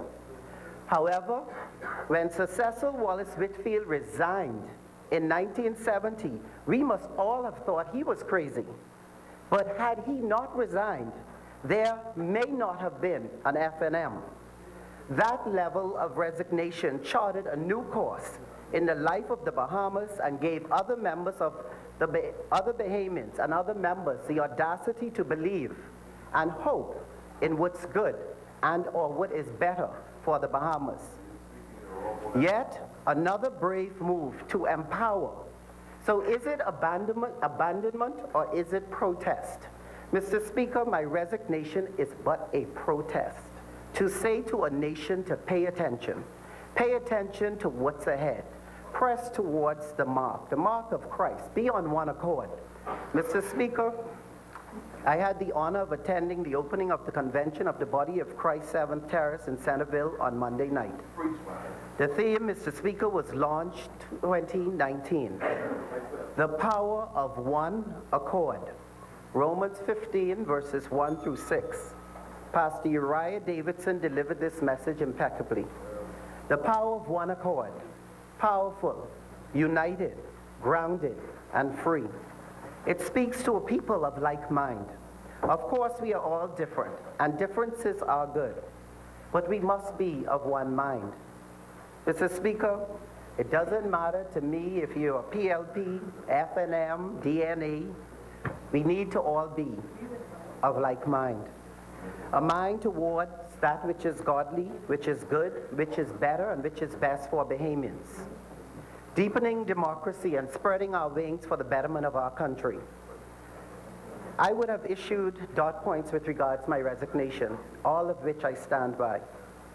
Mr. Speaker, in light of items as tabled in my letter, as well as the absence of what I believe to be not approved terms of references for the Public Accounts Committee, and the fact, and I will hold on this particular position until I bring forth the paper where I would have indicated Kalani called the committee functionless, because I actually said, he said another word, and I had to look it up to make sure it was what it was, so I will bring it at the next sitting. My resignation serves as a signal to the next generation that the House of Assembly is the biggest issue in Bahamian politics, and unless we fix it as soon as possible, we lose our people to yet an unjust, unfair oligarchy that will continue to reign over a nation, a Bahamas of embedded have-nots, and that has very serious implications, and that I cannot appreciate. So in conclusion, Mr. Speaker, I encourage the Bahamas to become on one accord. It is a mindset. Become a people, helping people. Become your brother's keepers. Let's embrace the nostalgia of majority rule, when we were all on one accord. We were powerful, we were united, we were grounded, and we were free. So God bless you all. Thank you very much for the time, Mr. Speaker, and God bless the Commonwealth of the Bahamas. Thank you, Honourable Member. The Chair recognizes the Honourable Member for Central and South Abaco. Thank you, Mr. Speaker. Mr. Speaker, just very briefly, through you, I'd like the opportunity to address my constituents regarding a recent island-wide power outage in Abaco on the early hours of this past Sunday morning, the 27th of January, which left some persons without power within the realm of roughly 11 to 14 hours, depending on the area. Mr. Speaker, I only bring this up because reliable energy and power supply in Abaco has always been a very sensitive issue. It's an issue that my constituents take very seriously and I take very seriously. And I believe any person who would examine the situation objectively would note that Abaco has seen a dramatic increase in power reliability and stability over the past roughly 10 to 12 months. And I just want to reassure my constituents, Mr. Speaker, that it is a matter that I continue to, I keep very cognizant of it, and I keep very close tabs on it because I realize how important it is to the well-being of our island and its people. The outage as released by Bahamas Power and Light cites problems with a air supply system, which has since been rectified, and as I'm advised, strengthened, and additional spare units are already in place. So, Mr. Speaker, I would just like to once again urge my constituents that this is just a hiccup, and that I am committed to maintaining and working with the government and the executives at Bahamas Power and Light to make sure that we are absolutely certain moving forward, and to reassure them that it is something I will continue to work on. Thank you, Mr. Speaker. Thank you very much, Honourable Member. Further member statement. The chair recognizes the Honourable Member for Angleston. Thank you, Speaker. Speaker, in a few minutes there will be a memorial service in my constituency, and I've spoken about this individual before, George Forbes, who worked with my constituency. And there's going to be a memorial service at Pilgrims International Ministries on Minnie Street. But, Speaker, I wanted to give, I have a couple of minutes, I just wanted to, for the elucidation of members, to say what Angleston is. Angleston is a combined demographic, which includes Ridgeland Park East and West. It includes part of Garden Hills, beautiful hilly part of Garden Hills. It includes Montel Heights. It includes the parts of the Grove and historic Angleston. A lot of people do not understand what Angleston is. I was elected 4 times. I think there's only one other member in this House who can say that the people in their respective communities have invested that type of confidence. I'm very grateful for that. I'm not boasting. And the other member would be the member for Cat Island, who was elected from 1992 to 97 and from 2002 and forward. I say it because I'm very grateful. Because over the years, I have come to appreciate and understand the depth and beauty of that community. Montel Heights, the Prime Minister knows, because he grew up in that area to some extent, and he knows the people in there. Very few places in New Providence have that community feel, that oneness, where they work. It's like almost like a family island community. And then, of course, you look at historic Angleston, Miami Street, Key West Street, and other parts. When this person died, George Forbes, on Charles Vincent Street, the entire corner spilled into the streets with such love and outpouring. I'm not used to seeing that, because I live somewhere too, but I'm not used to seeing that level of love and outreach and neighborly embracing. It's just an amazing thing.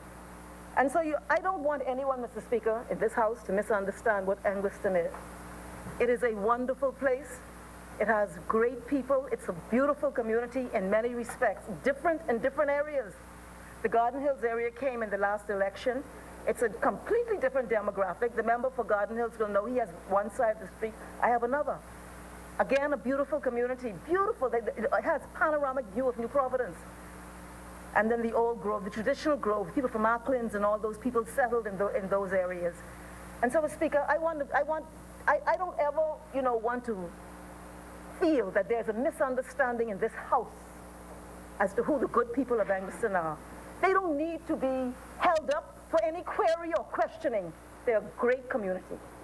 And some good things need to happen, and yes, everywhere in New Providence. We look at all of the issues, the public health issues we have. We have serious systemic issues in this country.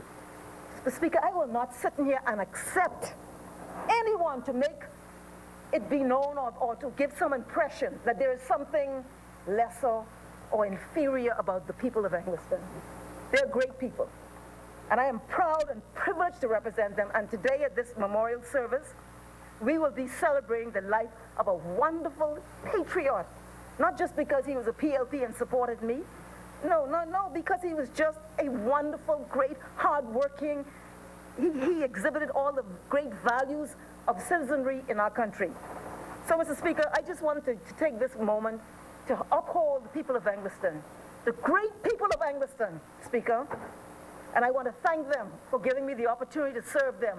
And I don't want ever to feel that there should be any apology about these great citizens who helped to build this new province, build this country, and who continue to do so, Mr. Speaker.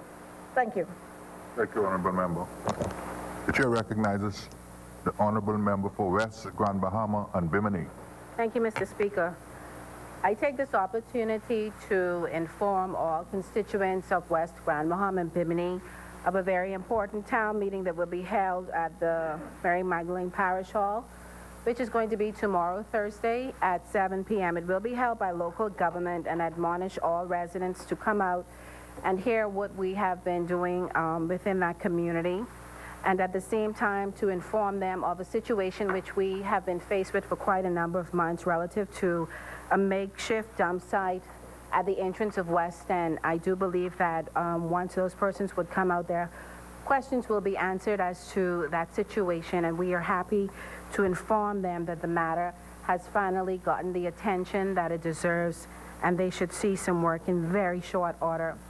Additionally, Mr. Speaker, I wish to convey to the family of 97-year-old Aunt Doris out of the 8 Mile community, who will be 97 this coming February 1st, to continue to uplift her. She's a very strong member of our community, and we love her, and I wanted just to convey to her that she is indeed a gem. On one hand, while we have someone that is going to be celebrating 97 years of being here on this earth, Mr. Speaker, we have a young girl by the name of Paige Dean in Bimini, who tonight lays in her bed after being told by doctors that she only has a short time to be with us. I wish to convey to her family and to Paige, I hope that she is watching, that miracles are indeed possible, and that to continue to fight, and that we love you, we cherish you, and we want you to keep pushing, knowing that angels surround you. To her family, to make her comfortable, take care of her, and know that we are praying for all of you. Thank you, Mr. Speaker. Thank you, Honorable Member. The Chair recognizes the Honorable Member for Yamacraw. Mr. Speaker, I rise on this occasion to bring condolences to Mr. Speaker, once again to Ms. Priska Josie. There will be a memorial service that will be held for her this evening at the Commonwealth Baptist Church on Commonwealth Boulevard. I'm encouraging all persons in Yamacraw to go out and support the Josie family. The official funeral will be on this coming Saturday. And as I said on the last occasion, that the Bishop Arnold Josie, Franklin Josie, and all of the Josie family has done a tremendous work in this community. When you look at persons like the Minister for Youth, Sports, and Community Affairs, Bishop Arnold Josie was one of those persons who was directing the cadet program. And so St. Barnabas, I could recall him telling the story when St. Barnabas first came to the cadet. He advised him to go to school and play basketball to get a scholarship. But he did, that family's done a tremendous work in the community, and they've been a tower of strength to me in the Yamacraw constituency. And Mr. Speaker, I know that Cat Island, Rum Key, and San Salvador is going to jump to his feet and agree with me when I make mention of Mr. Zeke Taylor, a man near and dear to the Cat Island community. A father to me, Mr. Speaker. I quite recall he reminded me, he said, son, when you came to Cat Island, your father said I should look out for you. And Zeke Taylor did that very same thing. He was a father to a lot of the young boys, young girls. He was the mechanic. He was the handyman. He was the farmer. He was a fisherman. He was a mentor. And so the entire Cat Island community, you go on Facebook, you see them posting about Zeke. And when I speak about men like Zeke Taylor, especially when we look at what's happening in families today, you could trust your children around Zeke Taylor. You can trust your little girls around Zeke Taylor. He cared for them. And he understood there were many in the community who did not have fathers. And so Zeke Taylor played that role. And so today, I express condolences on behalf of my family, most certainly my family in Dalles, Cat Island. And I know that, and I'm not taking any thunder from Cat Island, Rum Kings, and Salvador, but I do express condolences on behalf of the entire Cat Island family on the passing of a gentleman who we love, respect, admire, and cherish. Thank you, Mr. Speaker. Thank you, Honorable Member. The Chair recognizes the Honorable Member for Fox Hill. Thank you. Thank you, Mr. Speaker. Mr. Speaker, I am excited and happy to wish in advance happy birthday to Mrs. Gwendolyn Clark in Springfield Road in Fox Hill, who will this Saturday attain the fantastic age of 105 years. We lovingly call her Ma Gwen. Mr. Speaker, when I stand here to present in this House, I have to use my glasses. Ma Gwen, at 105, tends to read without her glasses. She is a lady that is spirited and enjoys life to the full. So on Saturday, we will be having a grand old time celebrating her 105th year on this earth, God willing. So God bless her, God keep her. We treasure her. And now, Mr. Speaker, I also want to say something to the people of Bristol Street, Roma Street, and the environs. The Lionel Davis housing service lots have... Just one moment, Honorable Member. Officer, can you get the attention of the officer?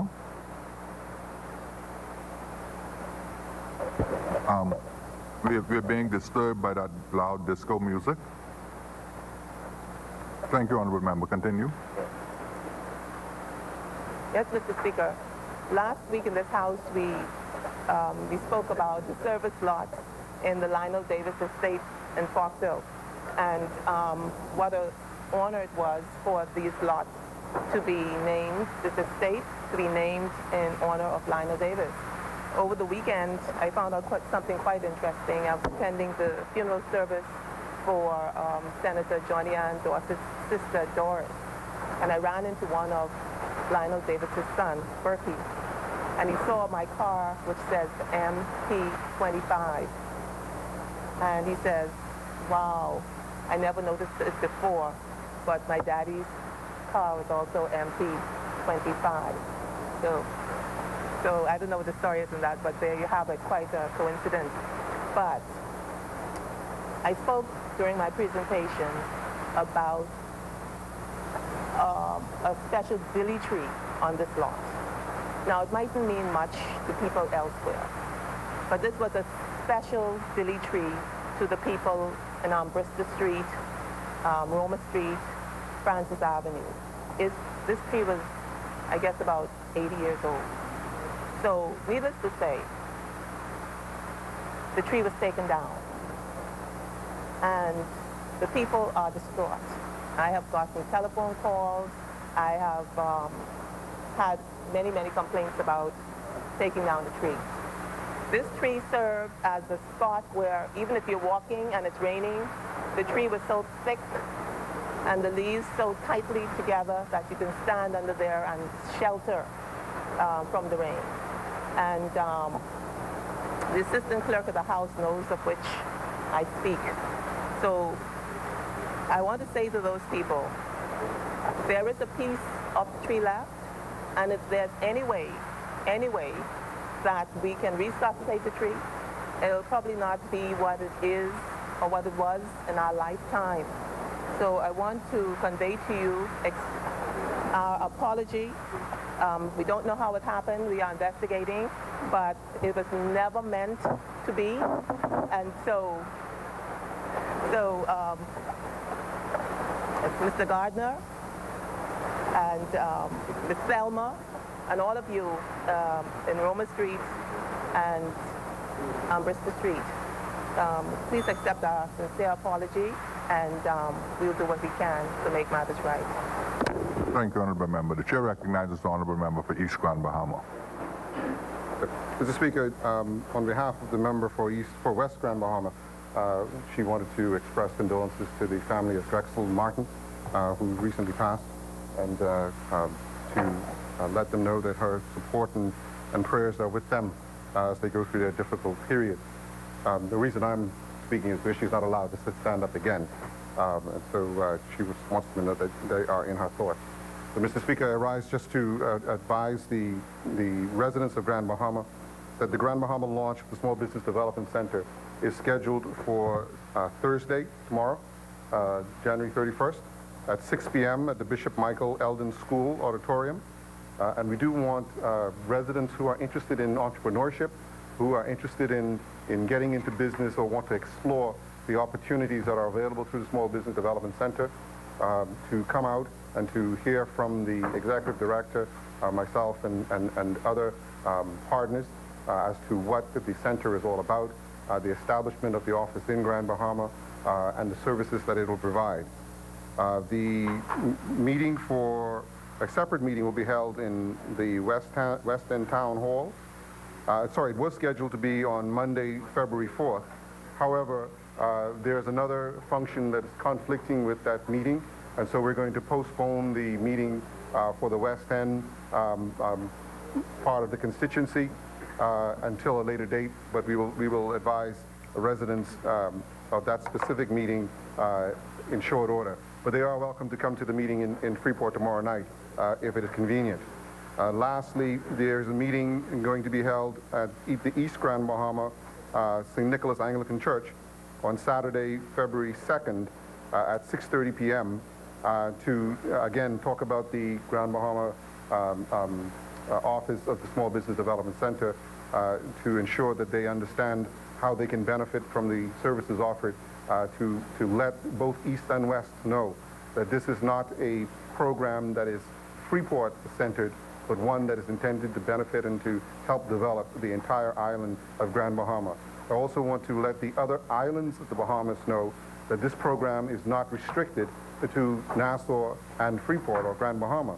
This is a program that we intend to roll out systematically in a phased way throughout the islands of the Bahamas to ensure that every, again, would-be entrepreneur person interested in taking advantage of what this country has to offer, both in terms of raw materials as well as service opportunities, that they have the opportunity, that money, startup capital is not a barrier to their dreams and aspirations, and that we will work with any entrepreneur who has the will, the capacity, and the determination and commitment to make a successful go at being their own business person. So I just want to let residents know, again, tomorrow at Bishop Michael Eldon at 6 p.m., the Freeport launch of the Small Business Development Center, Saturday, February 2nd, 6:30, St. Nicholas Anglican Church, for the East Grand Bahama information session.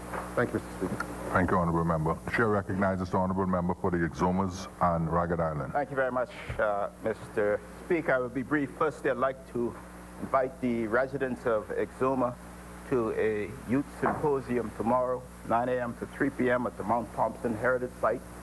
All persons between the ages of 12 and 35 are invited. Also in the evening at 7 p.m. at the Community Center, we will have a youth town meeting from 7 p.m. onward.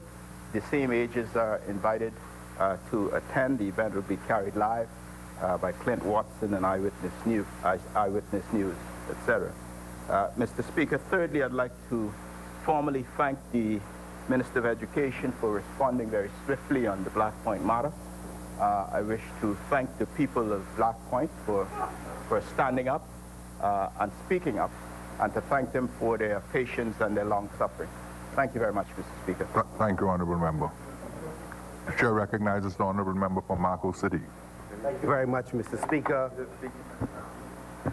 Once again, Mr. Speaker, I'd like to extend condolences to the Lang and Seymour family on the passing of Vernique, who was just buried this past weekend, and of course the McCoy family, both funerals I attended, and of course the Gibbs family from Marco City, to let all of the families know that you are in our thoughts and prayers, and to those members that are hospitalized from the community, we're thinking about you, praying for you, and we continue to stand with you. Tomorrow, Mr. Speaker, I will be holding office hours, as I routinely do on Thursday, in Marco City, beginning at 6 p.m. And tomorrow day, we'll have an opportunity to meet some of the fishers as well as farmers in the Abaco community as we travel to Abaco for the commissioning of a fisheries vessel to beef up patrols in that area.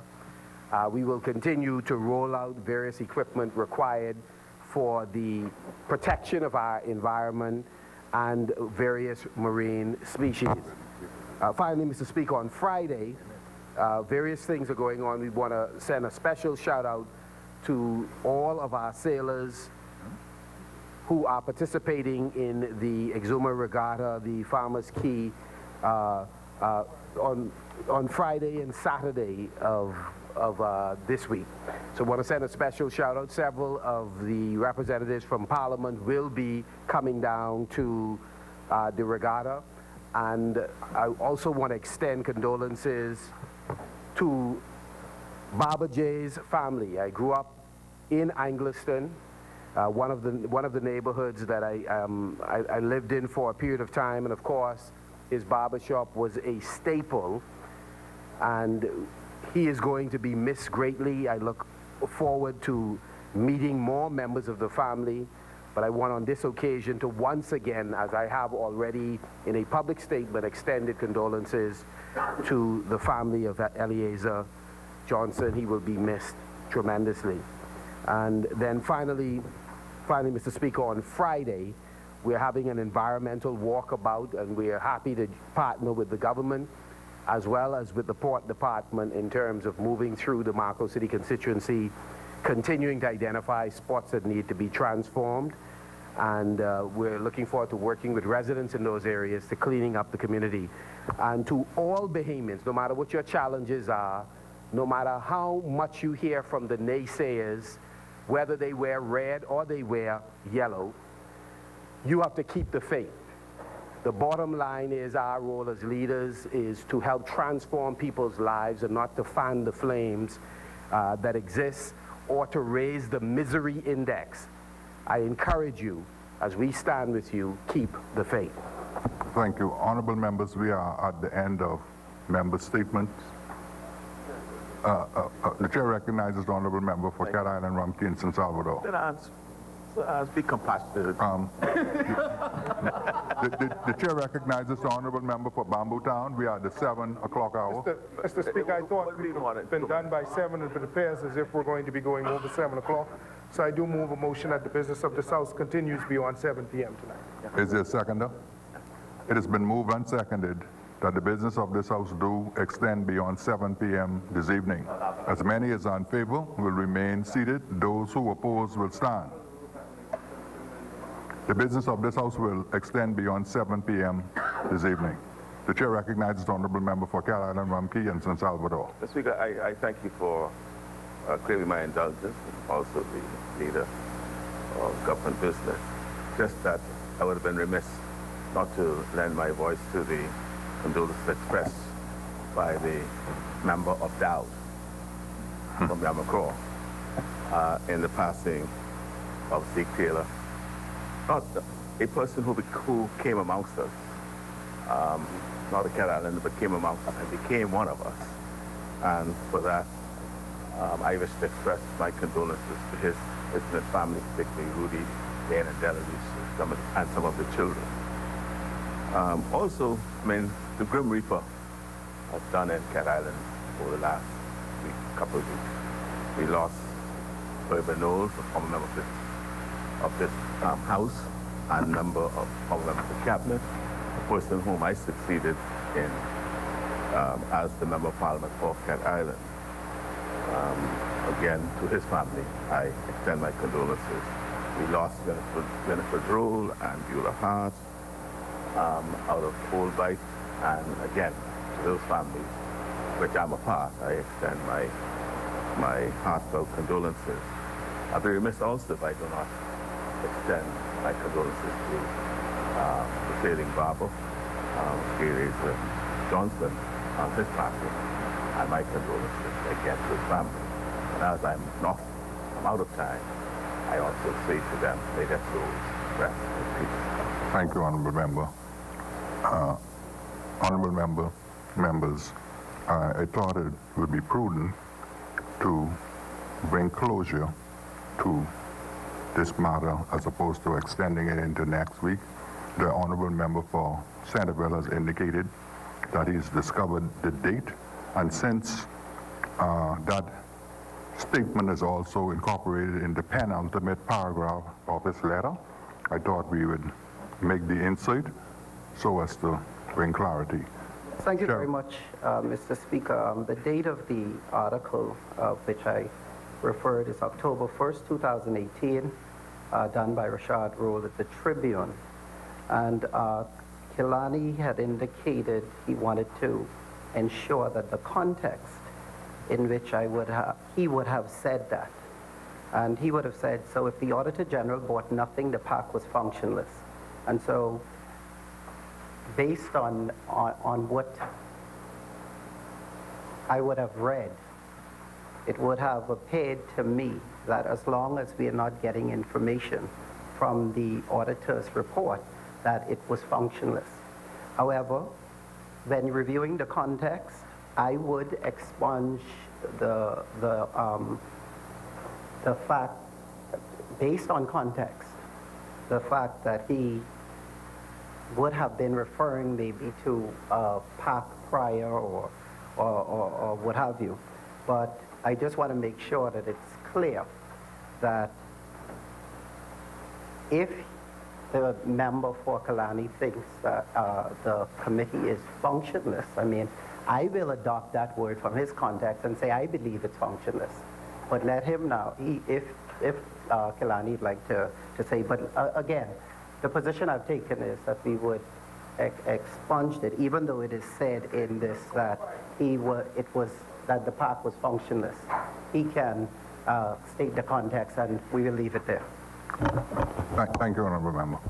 Chair recognizes the Honorable Member for Kalani. Thank you, Mr. Speaker. Mr. Speaker, anything is fitting that the circumstances in which the statement was made be clarified. The statement was based on a ruling by the PLP, who was then government when we were in opposition. By the Speaker. By the Speaker of the then government when we were in opposition. We as opposition were not allowed to perform our duties as PAC. The ruling was only those that were presented to the Speaker and tabled in Parliament. And those are the rulings we live by today. I thought it was an erroneous and bad ruling then, in that emasculated the opposition at that time. And I stand by that. But unfortunately, it was their ruling, and we live by it. Thank you, honorable members. Appointment of select committees. Instructions to select committees. Discharge of select committees. Notices for future meetings. The chair recognizes the honorable member for East Grand Bahama. Mr. Speaker, I'd like to lay the following notice for the next meeting, for this resolution for the next sitting of the House. Whereas the fiscal strategy report of the Ministry of Finance was duly tabled in His Honorable House on the 21st November 2018, pursuant to Section 10(2) of the Fiscal Responsibility Act 2018. Now be it resolved that this House approves the said fiscal strategy report without amendment. Thank you, honorable member. Order that the resolution be brought up. And Mr. Speaker, just as a notice to the House, we do intend to debate this resolution at the next sitting of the House.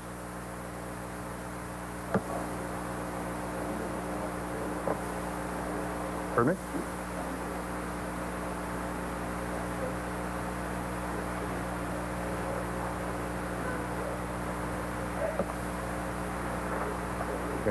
Mr. Speaker, sorry. Carry on. Honorable Member.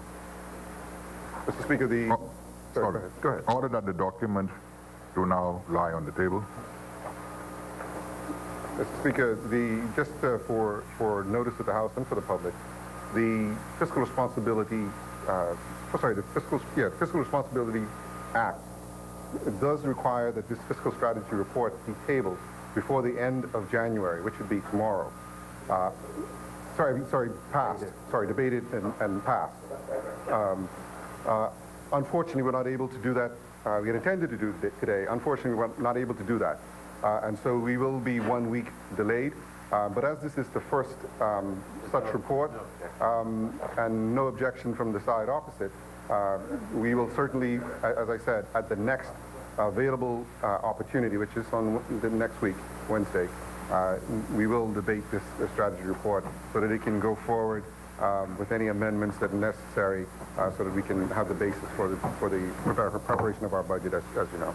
So thank you, Mr. Speaker. Thank you, Honorable Member. Further notices for future meetings. The Chair recognizes the Honorable Member for Exumas and Ragged Island. Speaker, time to renew all notices on behalf of the opposition. Thank you, Honorable Member. The Chair recognizes the Honorable Member for Bamboo Town. Mr. Speaker, I rise to renew all matters in the name of the government and do signal that the House adjourns until 10 a.m. Wednesday, the 6th of February, 2019.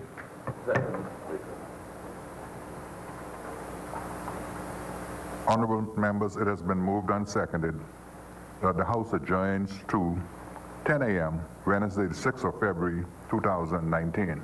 As many as are in favor will remain seated. Those who oppose will stand. Final adjournment. Mr. Speaker, I do now move that the House adjourns. It's been moved and seconded that the House adjourns to 10 a.m. Wednesday, the 6th of February, 2019. As many as are in favor will remain seated. Those who oppose will stand. The House stands adjourned to 10 a.m. Wednesday, the 6th of February, 2019.